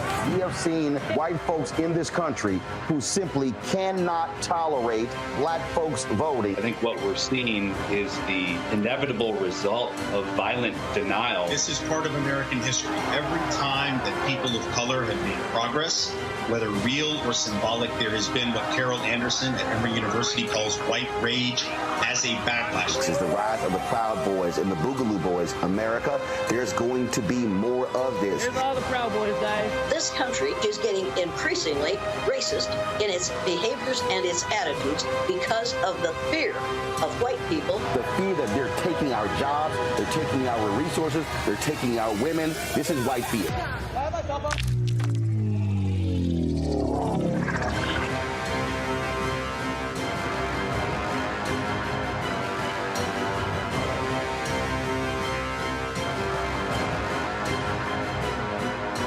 When you talk about blackness and what happens in black culture, we're about covering these things that matter to us, speaking to our issues and concerns. This is a genuine people-powered movement. There's a lot of stuff that we're not getting. You get it, and you spread the word. We wish to plead our own cause too long have others spoken for us. We cannot tell our own story if we can't pay for it. This is about covering us. Invest in Black-owned media. Your dollars matter.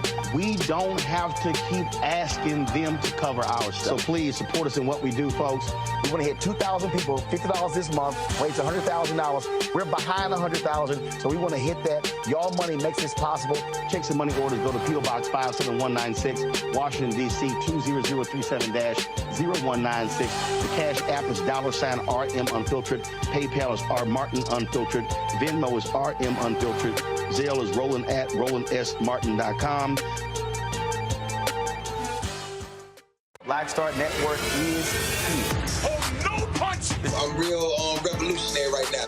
Thank you for being the voice of Black America. All momentum we have now, we have to keep this going. The video looks phenomenal. See, this difference between Black Star Network and Black-owned media and something like CNN. You can't be Black-owned media and be scared. It's time to be smart. Bring your eyeballs home. You dig? Hi, I'm Jo Marie Payton, voice of Sugar Mama on Disney's Louder and Prouder Disney Plus, and I'm with Roland Martin on Unfiltered. So much crap.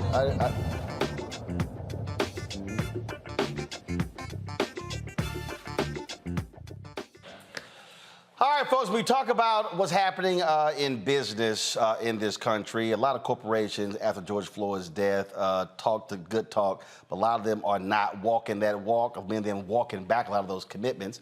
One of the folks is holding them accountable when it comes to issues such as diversity, equity, inclusion, is Congresswoman Joyce Beatty out of Ohio. She joins me right now. Congresswoman, always glad to have you here. First, before we get into that, you just left the floor. Republicans went after one of your colleagues, Congressman Adam Schiff, censoring him on the third time in history. More theatrics. Oh, well, that's exactly what my Republican colleagues were doing. But we all, the Democrats, stood with Adam. We went on the floor because Adam Schiff was doing his job, and they know that. He led the committee for impeachment.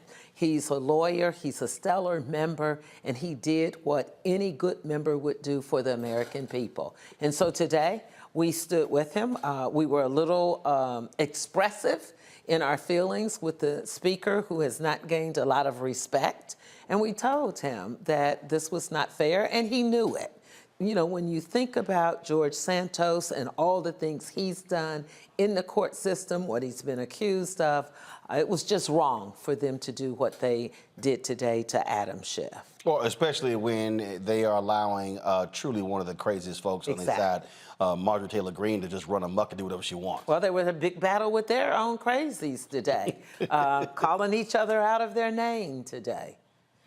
Yeah, so I saw that there. So that was that. So let's talk about what you've been doing, challenging many of these companies, utilizing the power of Congress to hold them accountable, because I mean, look, they are getting billions of dollars from taxpayers. They're getting billions from consumers, and the reality is, when it comes to equity, it's not fair, not fair share, especially Absolutely. when it comes to housing, when it comes to financial services, when it comes to so many different areas. A lot of disparities, as you pointed out. Also, you mentioned corporate America spoke up, stood up after George Floyd.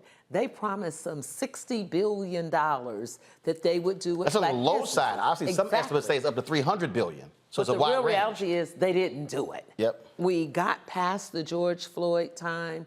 The House changed. At that time, Congresswoman Maxine Waters was chair of the Financial Services. I was the first ever diversity and inclusion chairperson, and we really moved the needle. We had subpoena power, and we called everybody out. And so we saw more diversity and inclusion and equity people hired in corporate America. And we made them move them from the HR departments buried to reporting to the CFO or the CEO. Major financial institutions did that. So people like you, and especially you, Roland, we're glad that you're keeping it out front, because we know what will happen. We've been through this with affirmative action. We've been through this over the years when we've talked about doing set-asides for Black companies, making sure that we had programs for African American companies, and then we knew that you had majority companies giving a wife 51% who didn't do anything in the business so they could make money off of programs that we have. So we are staying vigilant with this because we know as members of the Congressional Black Caucus, if we don't stand up for us or for Black businesses, it won't happen. Right, absolutely. And when we talk about those commitments and challenging them, this is also why I try to remind people why elections matter. Yes. Because when the Democrats were in control of the House, you had Congresswoman Waters as the chair of that committee. Yes. You as the chair of the subcommittee challenging them. Now the Republicans are in charge. We can just toss that out of the window. And that's what they did. They don't took care. the committee away. So we still have to ask those questions when we get corporate leaders in, when we get the presidents and CEOs of the large financial institutions, we have to still hold them accountable, keep them on the record. Absolutely. Let's talk about housing, because that's one of the areas when we talk about wealth creation in this country. African Americans have never, ever even gotten a 50% Black home ownership. Yes. A couple of weeks ago, the vice president of the White House announced the challenges to folks when it comes to the algorithms, when it comes to appraisals. And again, you're seeing African Americans who are being cheated out of thousands of dollars, hundreds of thousands of dollars, when white appraisers give them lower valuations on their homes. Exactly. As a matter of fact, as you know, I serve on the Financial Services Committee, and that comes within our jurisdiction.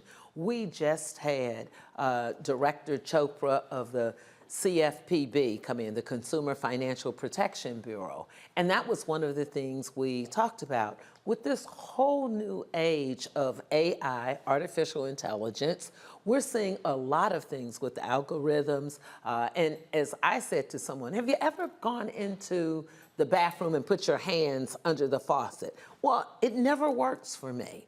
And I realized I have really large hands for a female. We weren't in any of those test periods that they did. So the hands were much smaller. And so that's just one thing that's against us culturally. You mentioned housing. I can remember people telling me when we were going to sell our home in a nice neighborhood, take down all those pictures. Take down like the shirt you have on. Take down all those frames that are in African colors and all of that, because they will come in and appraise knowing that it's someone Black. And we don't have Black appraisers. I mean, we're just starting a very small to amount. get people into that industry. But at this time, I never saw any, and we would actually do that. We would go and move pictures, change the magazines. We would have to box up all of our Black history books because we really felt that if we didn't do it, we wouldn't get a fair shake. So we have to erase our Blackness to make somebody white comfortable, but then... in buying that home that a Black person lived in. And then the same person then goes, oh, there's no systemic racism. Exactly. In fact, I mean, I was on this PBD broadcast, Patrick Bet-David. He called himself an independent. No, he's a right-winger. And when I challenged him, and he kept going, systemic racism doesn't exist. And I brought up the issue of housing. Go to my iPad, I brought this story up. So it's like he had this person over there that, I guess they couldn't use Google when I was making comments. I pulled up myself, and I said, here's a perfect example. I said, well, they studied census tracts, and it showed they studied 47 million appraisal reports. He then goes, oh, I don't believe it. I'm like, oh, so wait a minute. So we just totally blow off the facts behind it. You don't want to believe it when the data is sitting right in front of you. Exactly. Exactly. And I think that's why we have to make sure that we're in every field. We wouldn't be covering many of the things we cover in media, but for Roland Martin. And so it's important for us to, at a very early age, start letting our young folks know, here's a great career opportunity for you. I'm part of co-chairing a caucus on financial literacy and wealth creation. Now, it's interesting because it's a Republican chair and me as a Democratic chair, but the Congresswoman, Young Kim, is Korean, and she was the one that said, let's make this about wealth creation, because oftentimes brown and yellow and black people have some of the same problems as minorities. And so it'll be interesting to see how we work together, because she said just what you said. We have to make sure that we create wealth. And you do that, as we know, with property. Housing was one of the few ways as Black Americans that we could start to leave something for our children to help give them a jump start. We don't traditionally have parents that can leave us $10 million or $1 million or $100,000 or $10,000. I don't know about you, but I'm first generation going to college in my family. And so I want to make sure that my grandchildren are in a better position than I was in. Well, so like when we have these conversations about black businesses, what was interesting to me is they always are about access to capital. And I keep saying, no, it's also access to contracts. There you go. Because if I got access to contracts, I'm getting capital. Exactly. Now, what I actually then need is working capital just to pay my bills until that contract, when we actually pay that contract after 90, 120, or 180 days. And so that's the real issue there. That's what I've been saying to folks in terms of in this Black-owned media space. I don't have debt. I don't owe anybody. Right. I don't have a line of credit. I don't need it. What I need is access to contracts. Exactly. That's one of the reasons why, early on, like within the first 60 days, I challenged Susan Rice, President Biden, and put her over, equity. Right. I challenged her whole team. I said, listen, this is how Black-owned media is getting shut out of the federal government advertising contracts. The Defense Department accounts for $600 million of the $1 billion. I've said to the Secretary of Defense, hey, those opportunities must be created. Look at, and don't just look at, with the agency, look at who they're giving stuff to. Exactly. During the census, I had Congressman Stephen Horsford on. He was over the CBC Census Task Force. The ad agency, the CBC fought to get more money put into the census budget for advertising, specifically for Black-owned media. The white ad agency literally told him, we are not going to buy any newspaper under 50,000. You just wiped out 98% of all Black newspapers in the country. So y'all fought to get more money in the budget for Black-owned businesses, for Black-owned media, and the white agency goes, we're not going to buy in them, so who do you wipe out? Black-owned media. That's the sort of stuff that's also happening where we also then can't build and create wealth. And that's what we've seen not only in Black media, but in housing, that every time we take one step, there's something else up there that majority America controls and can do. And I think that's one of the good things, whether it's in housing, I'll take that, and then I'll come back to media. We sent a letter to President Biden, and also before Susan Rice left, to talk about the domestic policy. And housing was a big issue for us.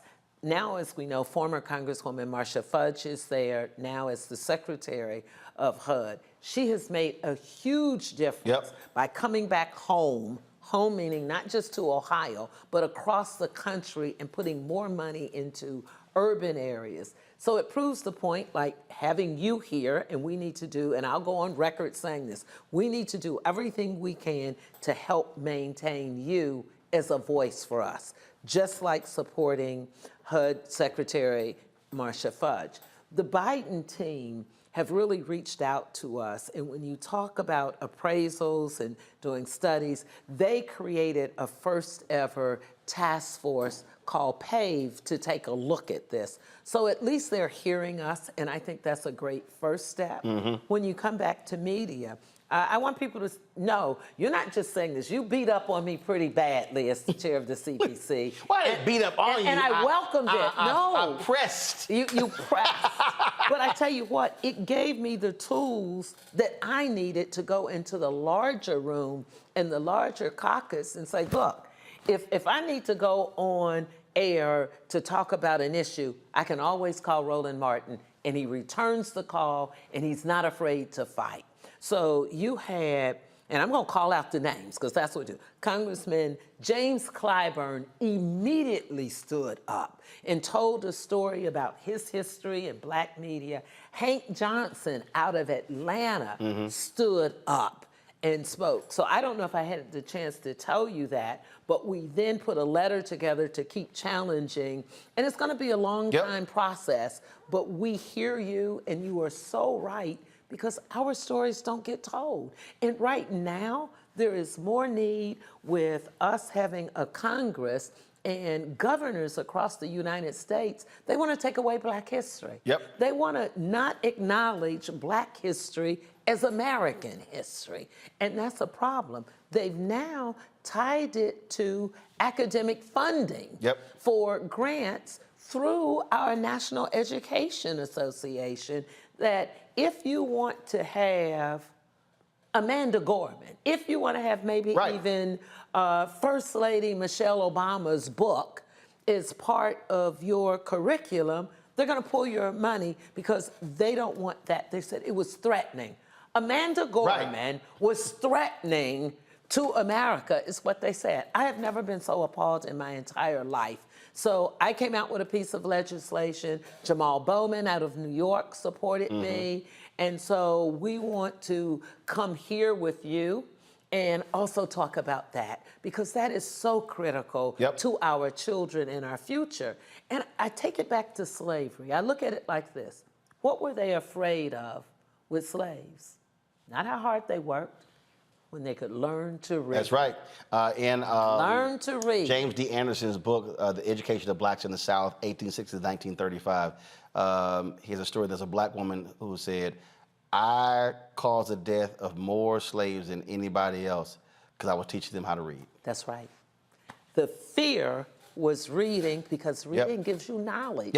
So now we're going back before 1863, Emancipation, Juneteenth, 1865. Now, right now in high schools, they want to talk about critical race theory.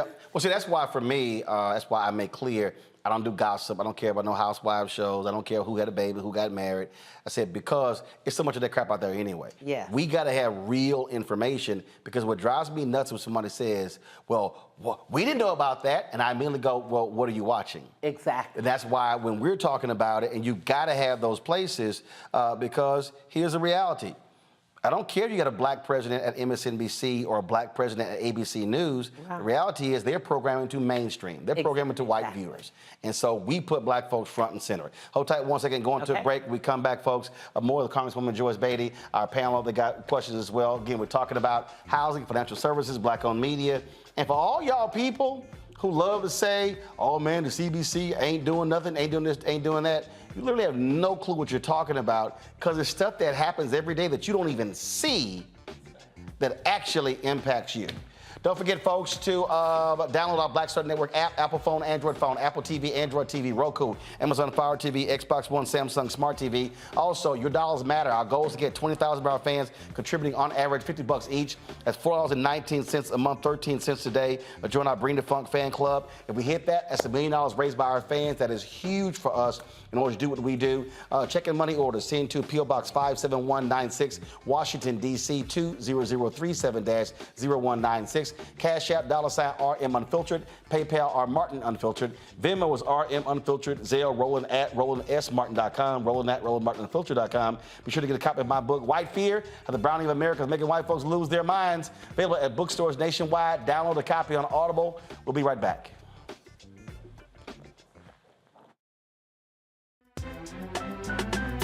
I'm Faraji Muhammad, live from LA. And this is The Culture. The Culture is a two-way conversation. You and me. We talk about the stories, politics, the good, the bad, and the downright ugly. So join our community every day at 3 p.m. Eastern and let your voice be heard. Hey, we're all in this together. So let's talk about it and see what kind of trouble we can get into. It's The Culture, weekdays at 3, only on the Black Star Network. Early days on the road, I've learned, well, first of all, as a musician, I studied not only piano, but I was also drummer and percussion. I was all city percussion as well. So I was one of the best in the city on percussion. There you go. Also studied trumpet, cello, violin, and bass. and any other instrument I could get my hand on. And with that study, I learned again what was for me. I learned what it meant to do what the instruments in the orchestra meant to each other in the relationships. Right. So that prepared me to be a leader. That prepared me to lead orchestras and to conduct orchestras. That prepared me to know, to be a leader of men, they have to respect you and know that you know the music. You have to be the teacher of the music. You have to know the music better than anybody. There you go. Right, so you can't walk in unprepared.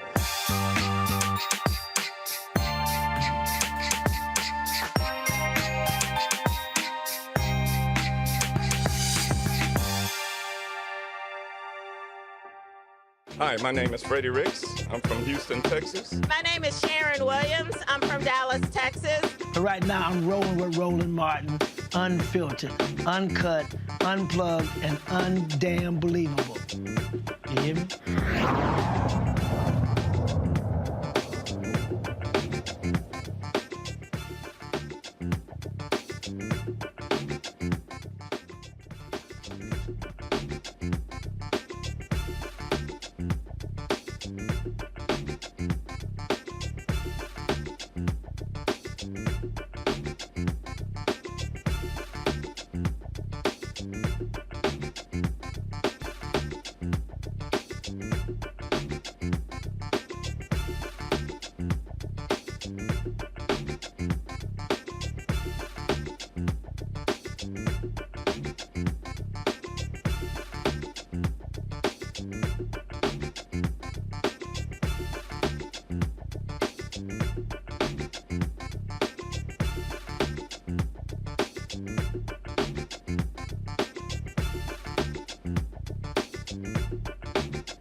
All right, folks, we're joined in the studio by Congresswoman Joyce Beatty of Ohio. We got panelists here. Rebecca Carruthers, what's your question for the Congresswoman? Well, first, thank you, Congresswoman Joyce Beatty, for joining us tonight, and also my Link sister. So it's good to hear from you tonight. Thank you. My question is, currently the Congressional Black Caucus is about 58 members, That's and with correct. the recent Supreme Court case in Allen v. Milligan, it looks like there might be a creation of up to 5 more majority Black congressional seats across the South. So if Democrats were to take back the House in the next Congress, the CBC would be one of the largest voting blocs, meaning nothing will pass Congress without going through the Congressional Black Caucus. And so can you tell our viewers what is the Congressional Black Caucus's Black agenda?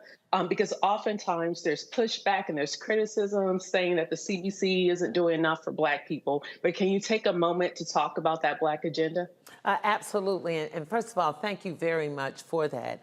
And also to Roland, because right before we took a break, Roland said, so many people will say, I don't know what the Congressional Black Caucus stands for or what they're doing. Well, you know, my first answer is like Roland's. Well, who are you listening to? And how many times have you called me? So when people say that to me, I'm an open book, easy to get to. But let me just tell you, because your question is so on point. So if you look at wealth, if you look at small businesses, if you look at entrepreneurship, let's start there. So what we did, and I can give you proof, when we were in the last session and we were in charge with 58 members then in the Congressional Black Caucus, but for us, you wouldn't have broadband in the infrastructure bill.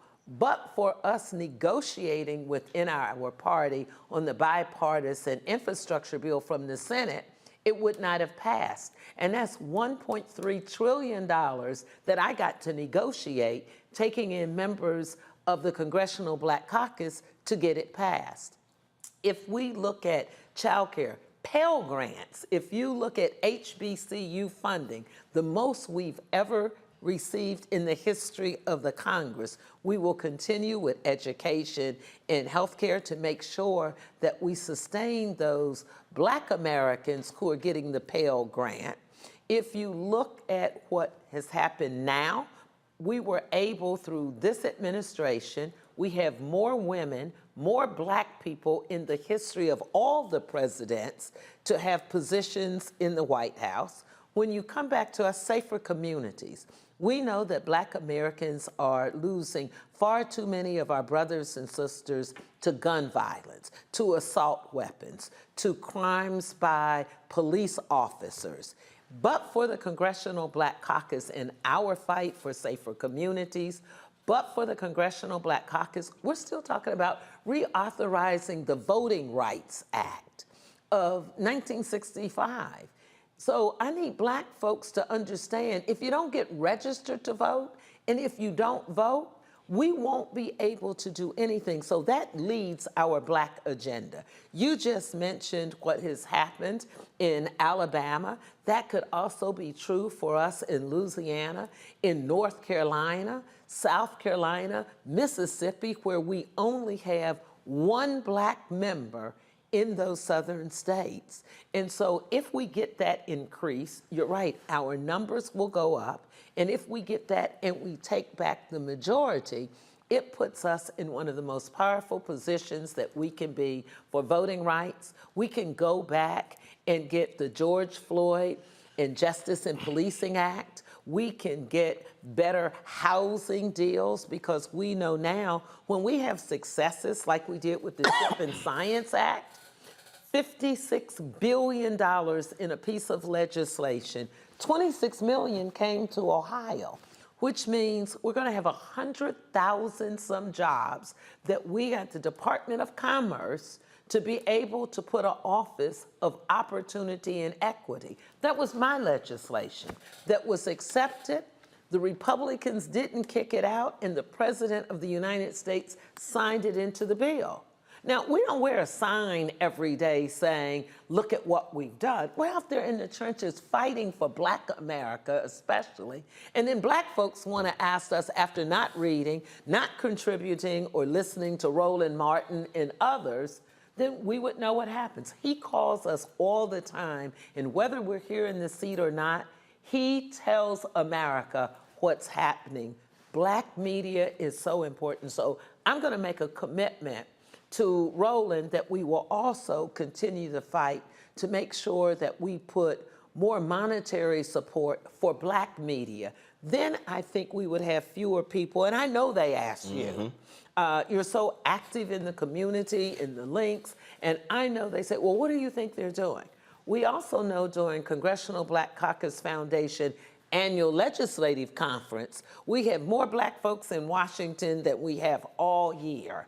And they come out for that. So let me just say, we have 15 brain trusts and we have 50 some workshops. We need people to be as much in the workshops as they are in the Thursday and Friday and Saturday partying events. And I can say this here because I do a workshop. Roland has always been there for me. Michael Eric Dyson, for 11 years, has been the moderator for my panel, and we deal with wealth, money, and disparities. And this year we're going to talk about, because Roland said it, all Black folks don't live in poverty. So we have to protect the least of us, but we have to stand up for those of us who are entrepreneurs or who could have a few more zeros if the government helped them, like my Republican colleagues do, to help the 1%, the wealthiest of us. So we're going to be fighting for justice and equality,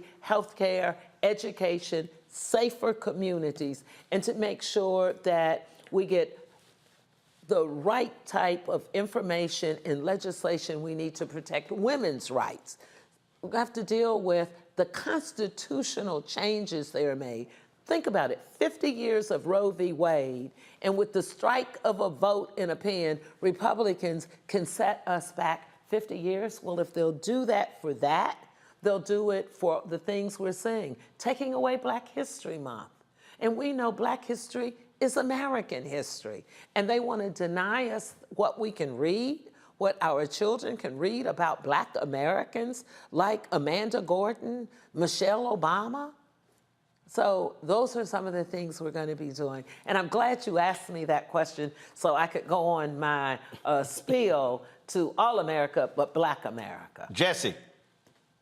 Yeah, so first of all, I just want to thank you for taking time out to speak with us.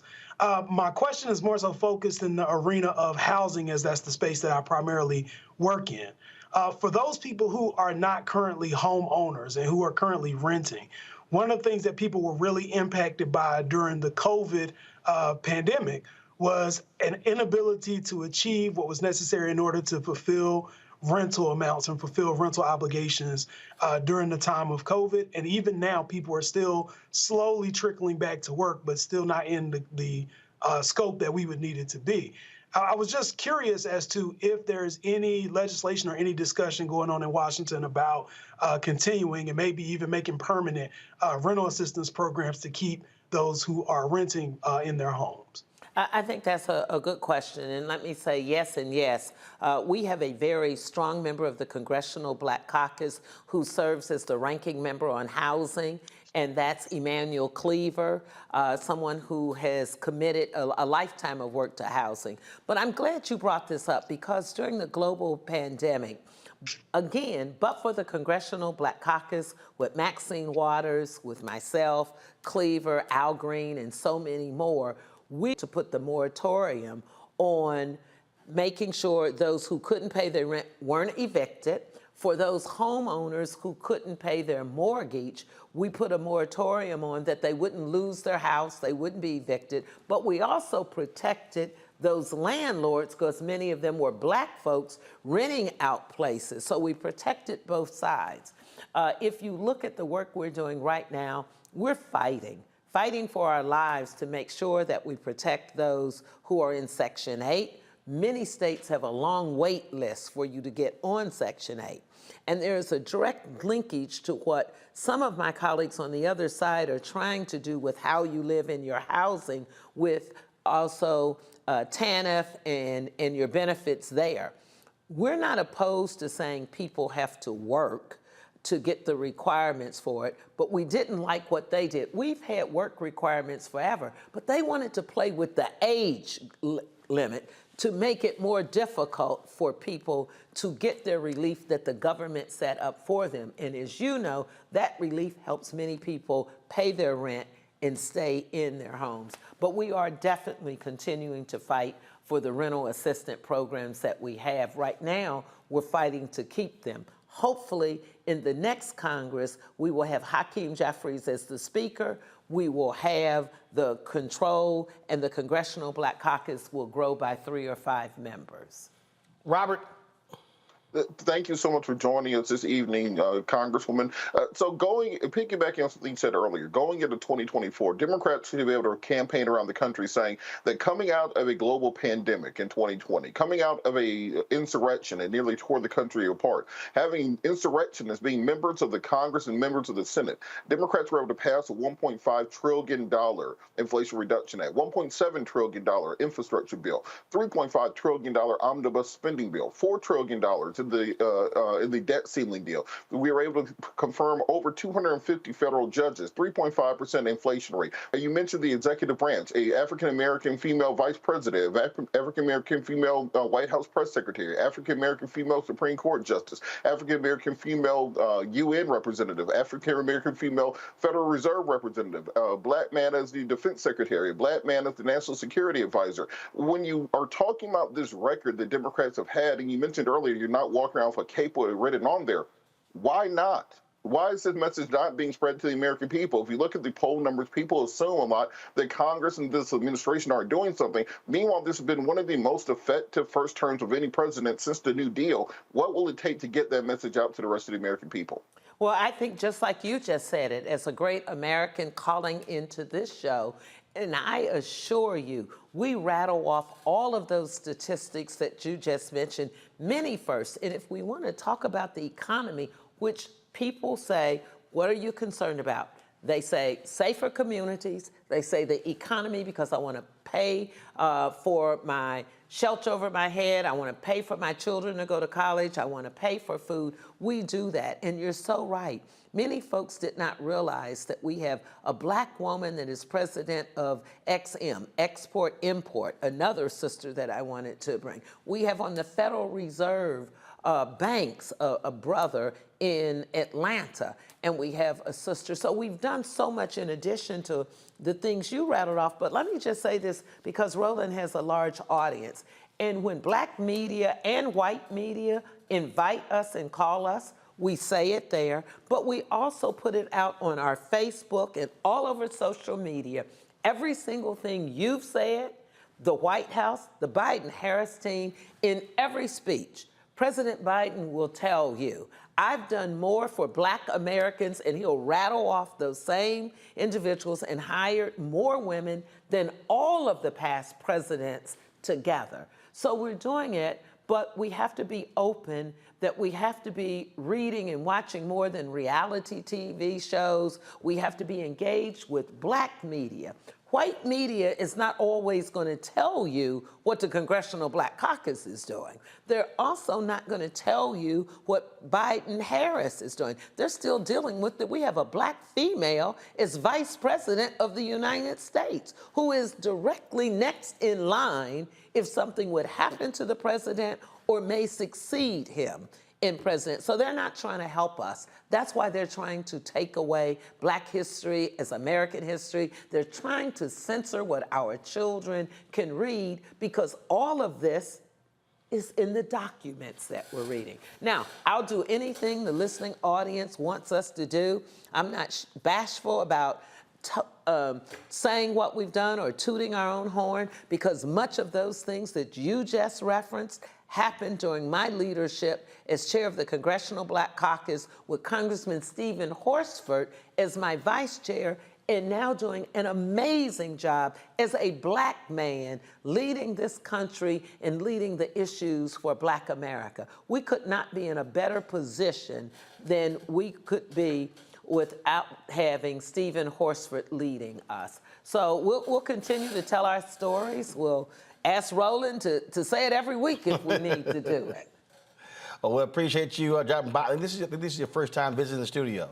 I know. Let me tell you, if you haven't been here, I mean, I'm looking at Black Lives Matter, black-owned businesses, and Roland Martin is all over this studio. So that's another reason we need to make sure that we keep Roland Martin on the air. We need to do more so he can bring more people on, and we can continue to have him here, because I can tell you, he speaks truth to power, and he's never forgotten from where he came from. Well, I certainly appreciate it, and we're going to keep doing that. So thanks a bunch, and we will see what happens next. All right. Thanks a bunch. Folks, got to go to a break. We'll be right back. Roland Martin Unfiltered on the Black Star Network. Jolene, come back. Hatred on the streets, a horrific scene, a white nationalist rally that descended into deadly violence. White people are losing their damn minds. As an angry pro-Trump mob storms the U.S. Capitol, we've seen We're about to see the rise of what I call white minority resistance.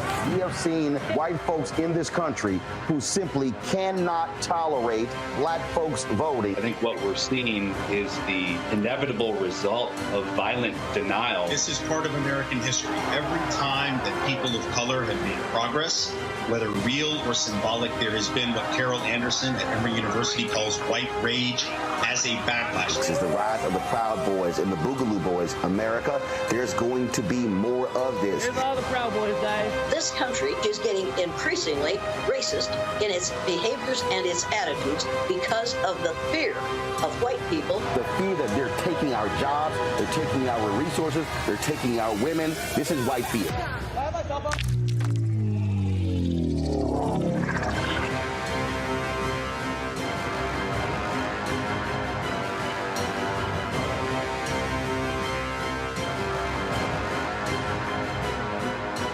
Black Star Network is here. Oh, no punch! I'm real revolutionary right now. Thank you for being the voice of black America. All momentum we have now We have to keep this going. The video looks phenomenal. See, there's a difference between Black Star Network and Black-owned media and something like CNN. You can't be Black-owned media and be scared. It's time to be smart. Bring your eyeballs home. You dig? Hello, I'm Jamia Pugh. I am from Coatesville, Pennsylvania, just an hour right outside of Philadelphia. My name is Jasmine Pugh. I'm also from Coatesville, Pennsylvania. You are watching Roland Martin Unfiltered. Stay right here.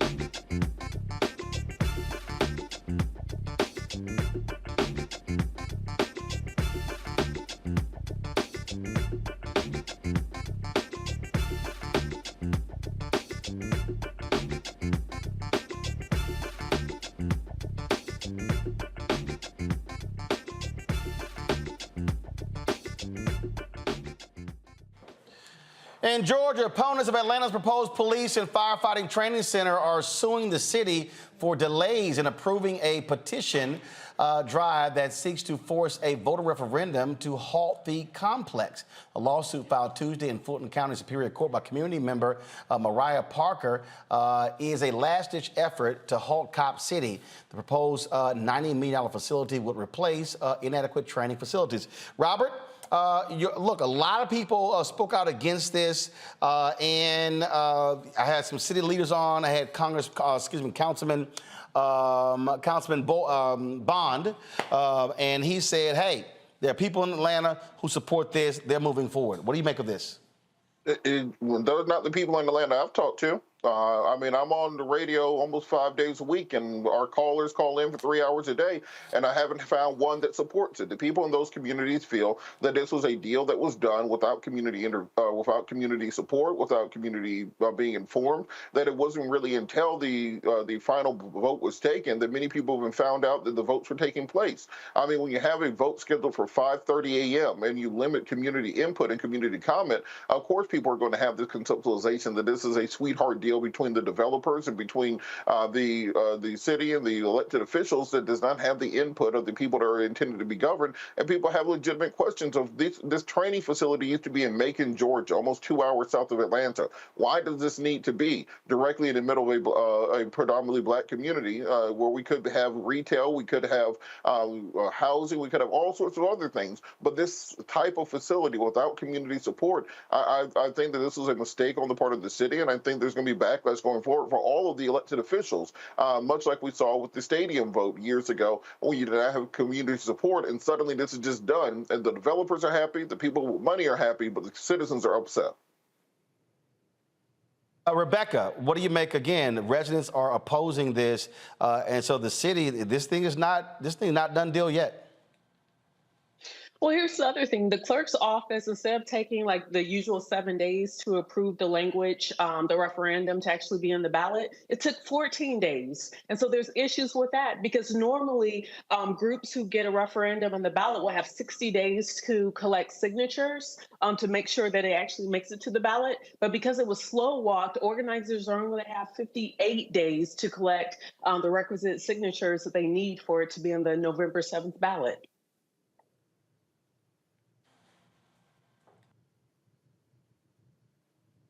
Jesse, go ahead.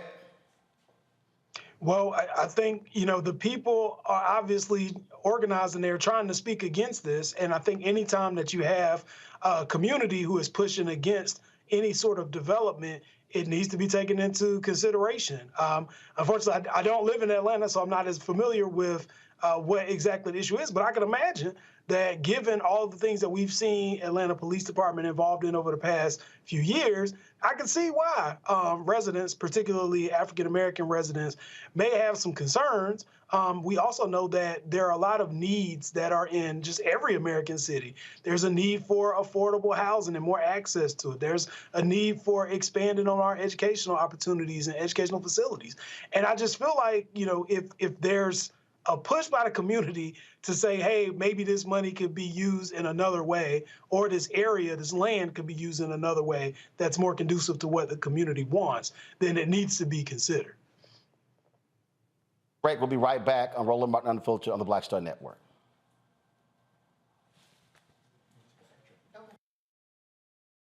Up next on The Frequency with me, Dee Barnes. She's known as the Angela Davis of hip-hop. Monet Smith, better known as Medusa, the gangsta goddess, the undisputed queen of West Coast underground hip-hop. Pop locking is really what indoctrinated me in hip-hop. I don't even think I realized it was hip-hop at that time. Right. You know, it was a happening. It was a moment of release. We're going to be getting into her career, knowing her whole story, and breaking down all the elements of hip-hop. This week on The Frequency, only on the Black Star Network. My early days on the road, I learned, well, first of all, as a musician, I studied not only piano, but I was also drummer and percussion. I was all city percussion as well. So I was one of the best in the city on percussion. There you go. Also studied trumpet, cello, violin, and bass, and any other instrument I could get my hand on. And with that study, I learned again what was for me. I learned what it meant to do what the instruments in the orchestra meant to each other in the relationships. Right. So that prepared me to be a leader. That prepared me to lead orchestras and to conduct orchestras. That prepared me to know to be a leader of men, they have to respect you and know that you know the music. You have to be the teacher of the music. You have to know the music better than anybody. There you go. Right, so you can't walk in unprepared.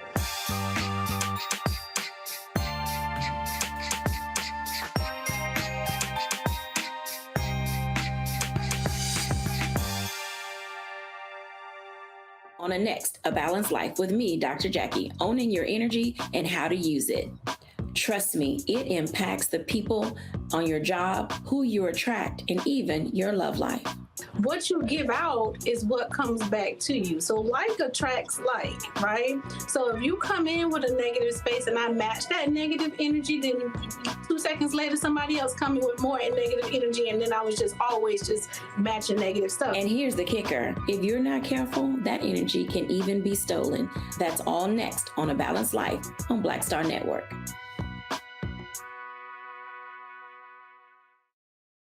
Me, Sherry Shepard with Sammy Roman. I'm Dr. Robin B., pharmacist and fitness coach, and you're watching Roland Martin Unfiltered.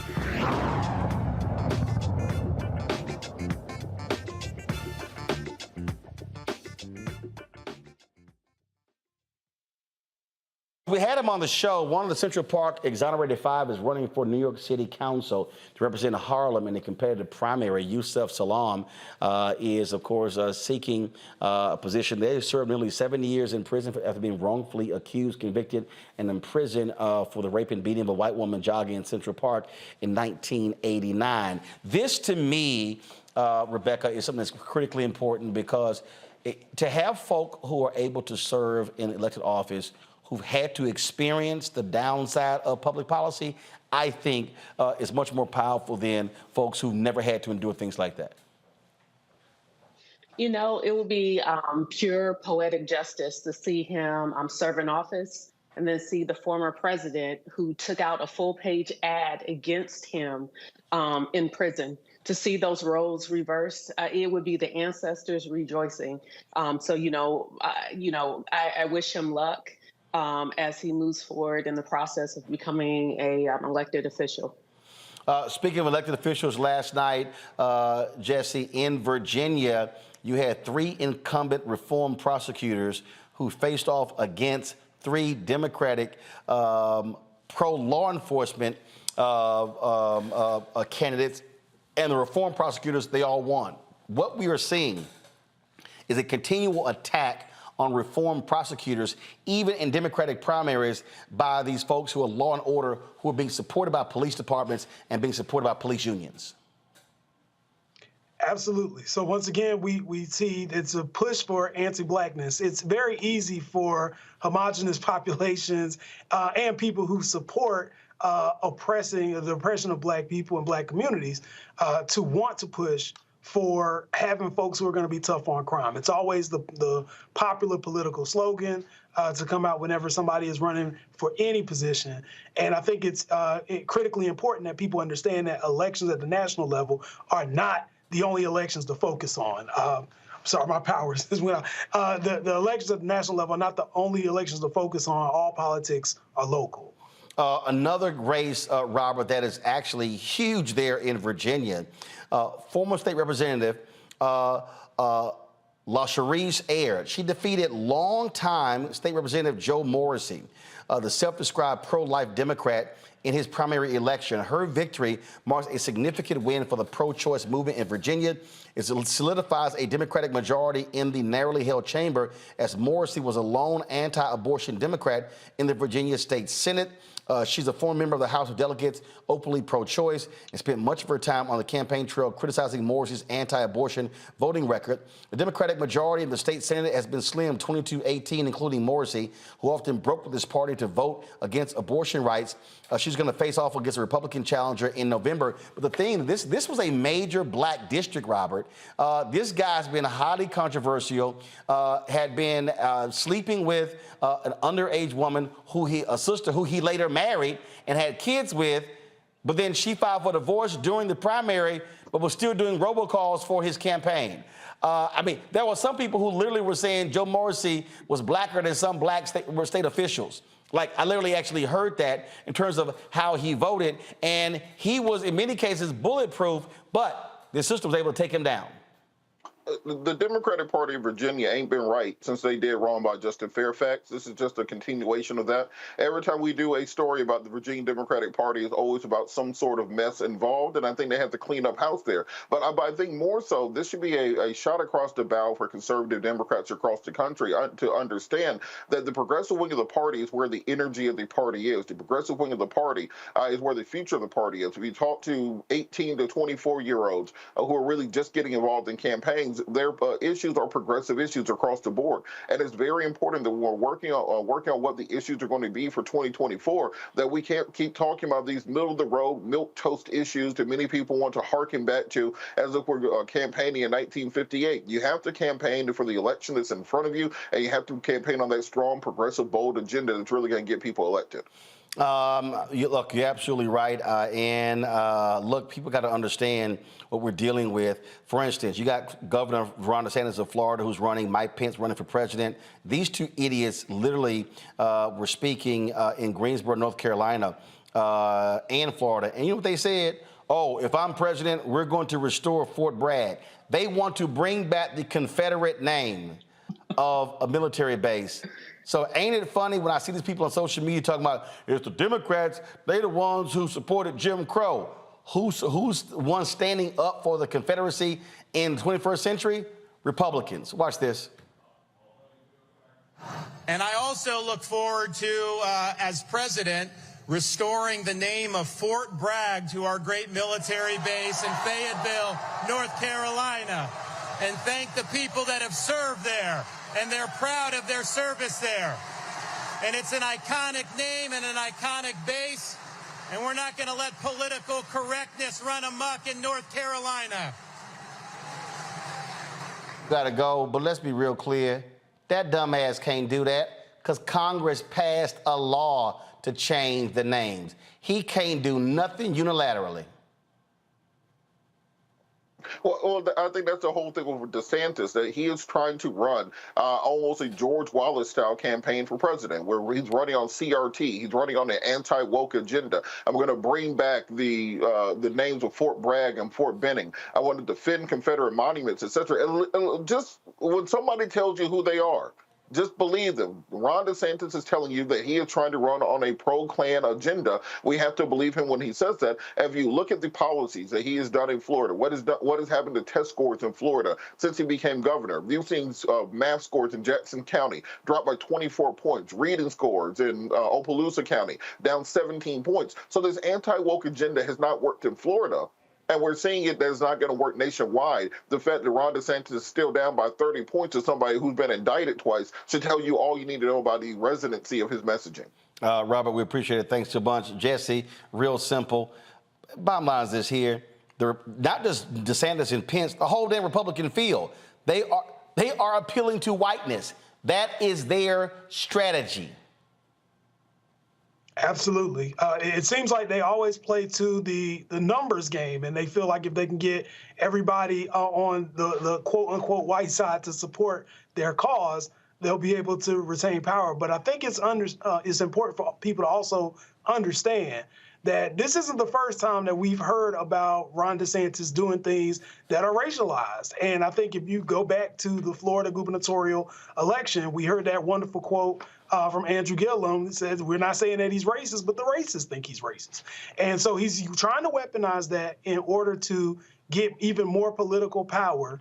And I think it's very important for everybody in the voting community to look and see what's happening and be ready to, if you haven't registered already, go ahead and do it. Be ready when the time comes. And Rebecca, while you got the white Republicans saying this, well, you got Senator Tim Scott saying this.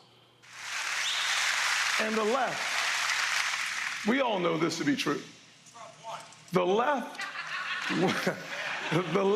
weaponizes race whenever they're losing an argument. That does my grandfather a disjustice, an injustice. It's disrespectful. The pain and the left. Guess what? When you stand in front of a crowd and say that, you're actually appealing to race, Tim Scott. And when you do what DeSantis has done, Rebecca, you're appealing to race. They're weaponizing race, and even he knows it. Well, look, here's something that we all know. Whiteness in America is a political class. There has been points where it's even been codified into law. When I think about other Black South Carolinians, I think about in the 1890s when you actually had some Black South Carolinians who are actually in the state legislature. And there's actually, you could go back and read the record, read the actual debate where you had these Black legislators trying to grandfather themselves and all of their descendants to be classified as white. And so as you're talking about white supremacy and what we're seeing that's coming from the conservative party in America, once again, this is about protecting whiteness because whiteness equals power and it is codified in certain code as an actual like political class. So that's what these people are fighting for. So even though Tim Scott, we know him ethnically to be African American, he's still fighting to be a part of that white political class. Absolutely. Jesse, Rebecca, Robert, I appreciate all three of you being on today's show. Thank you so very much, folks. That is it. I will see you guys tomorrow. Right here on Roland Martin Unfiltered. Do not forget, support us in what we do. Download our app, Black Star Network app, Apple phone, Android phone, Apple TV, Android TV, Roku, Amazon Fire TV, Xbox One, Samsung Smart TV. Also, join our Bring the Funk fan club. Send your check and money order. P.O. Box 57196, Washington, D.C. 20037-0196. Cash App, $RM Unfiltered. PayPal, R Martin Unfiltered. Venmo, RM Unfiltered. Zelle, Roland at RolandSMartin.com. Roland at RolandMartinUnfiltered.com. Be sure to get a copy of my book, White Fear, How the Browning of America is Making White Folks Lose Their Minds. Available at bookstores nationwide. Amazon, Barnes & Noble. Download your copy on Audible. Folks, that's it. I'll see y'all tomorrow. Holla! Folks, Black Star Network is here. Oh, no punches! I'm real revolutionary right now. Support this man, Black Media. He makes sure that our stories are told. Thank you for being the voice of Black America, Roland. Stay black. I love y'all. All momentum we have now, we have to keep this going. The video looks phenomenal. See, there's a difference between Black Star Network and Black-owned media and something like CNN. You can't be Black-owned media and be scared. It's time to be smart. Bring your eyeballs home. You dig? Pull up a chair. Take your seat. The Black Table. with me, Dr. Greg Carr, here on the Black Star Network. Every week, we'll take a deeper dive into the world we're living in. Join the conversation only on the Black Star Network. Hi, I'm Dr. Jackie Hood Martin, and I have a question for you. Ever feel as if your life is teetering and the weight and pressure of the world is consistently on your shoulders? Well, let me tell you, living a balanced life isn't easy. Join me each Tuesday on Black Star Network for A Balanced Life with Dr. Jackie. We're all impacted by the culture, whether we know it or not. From politics to music and entertainment, it's a huge part of our lives, and we're going to talk about it every day right here on The Culture with me, Faraji Muhammad, only on the Black Star Network. I'm Deborah Owens, America's Wealth Coach, and my new show, Get Wealthy, focuses on the things that your financial advisor and bank isn't telling you, but you absolutely need to know. So watch Get Wealthy on the Black Star Network.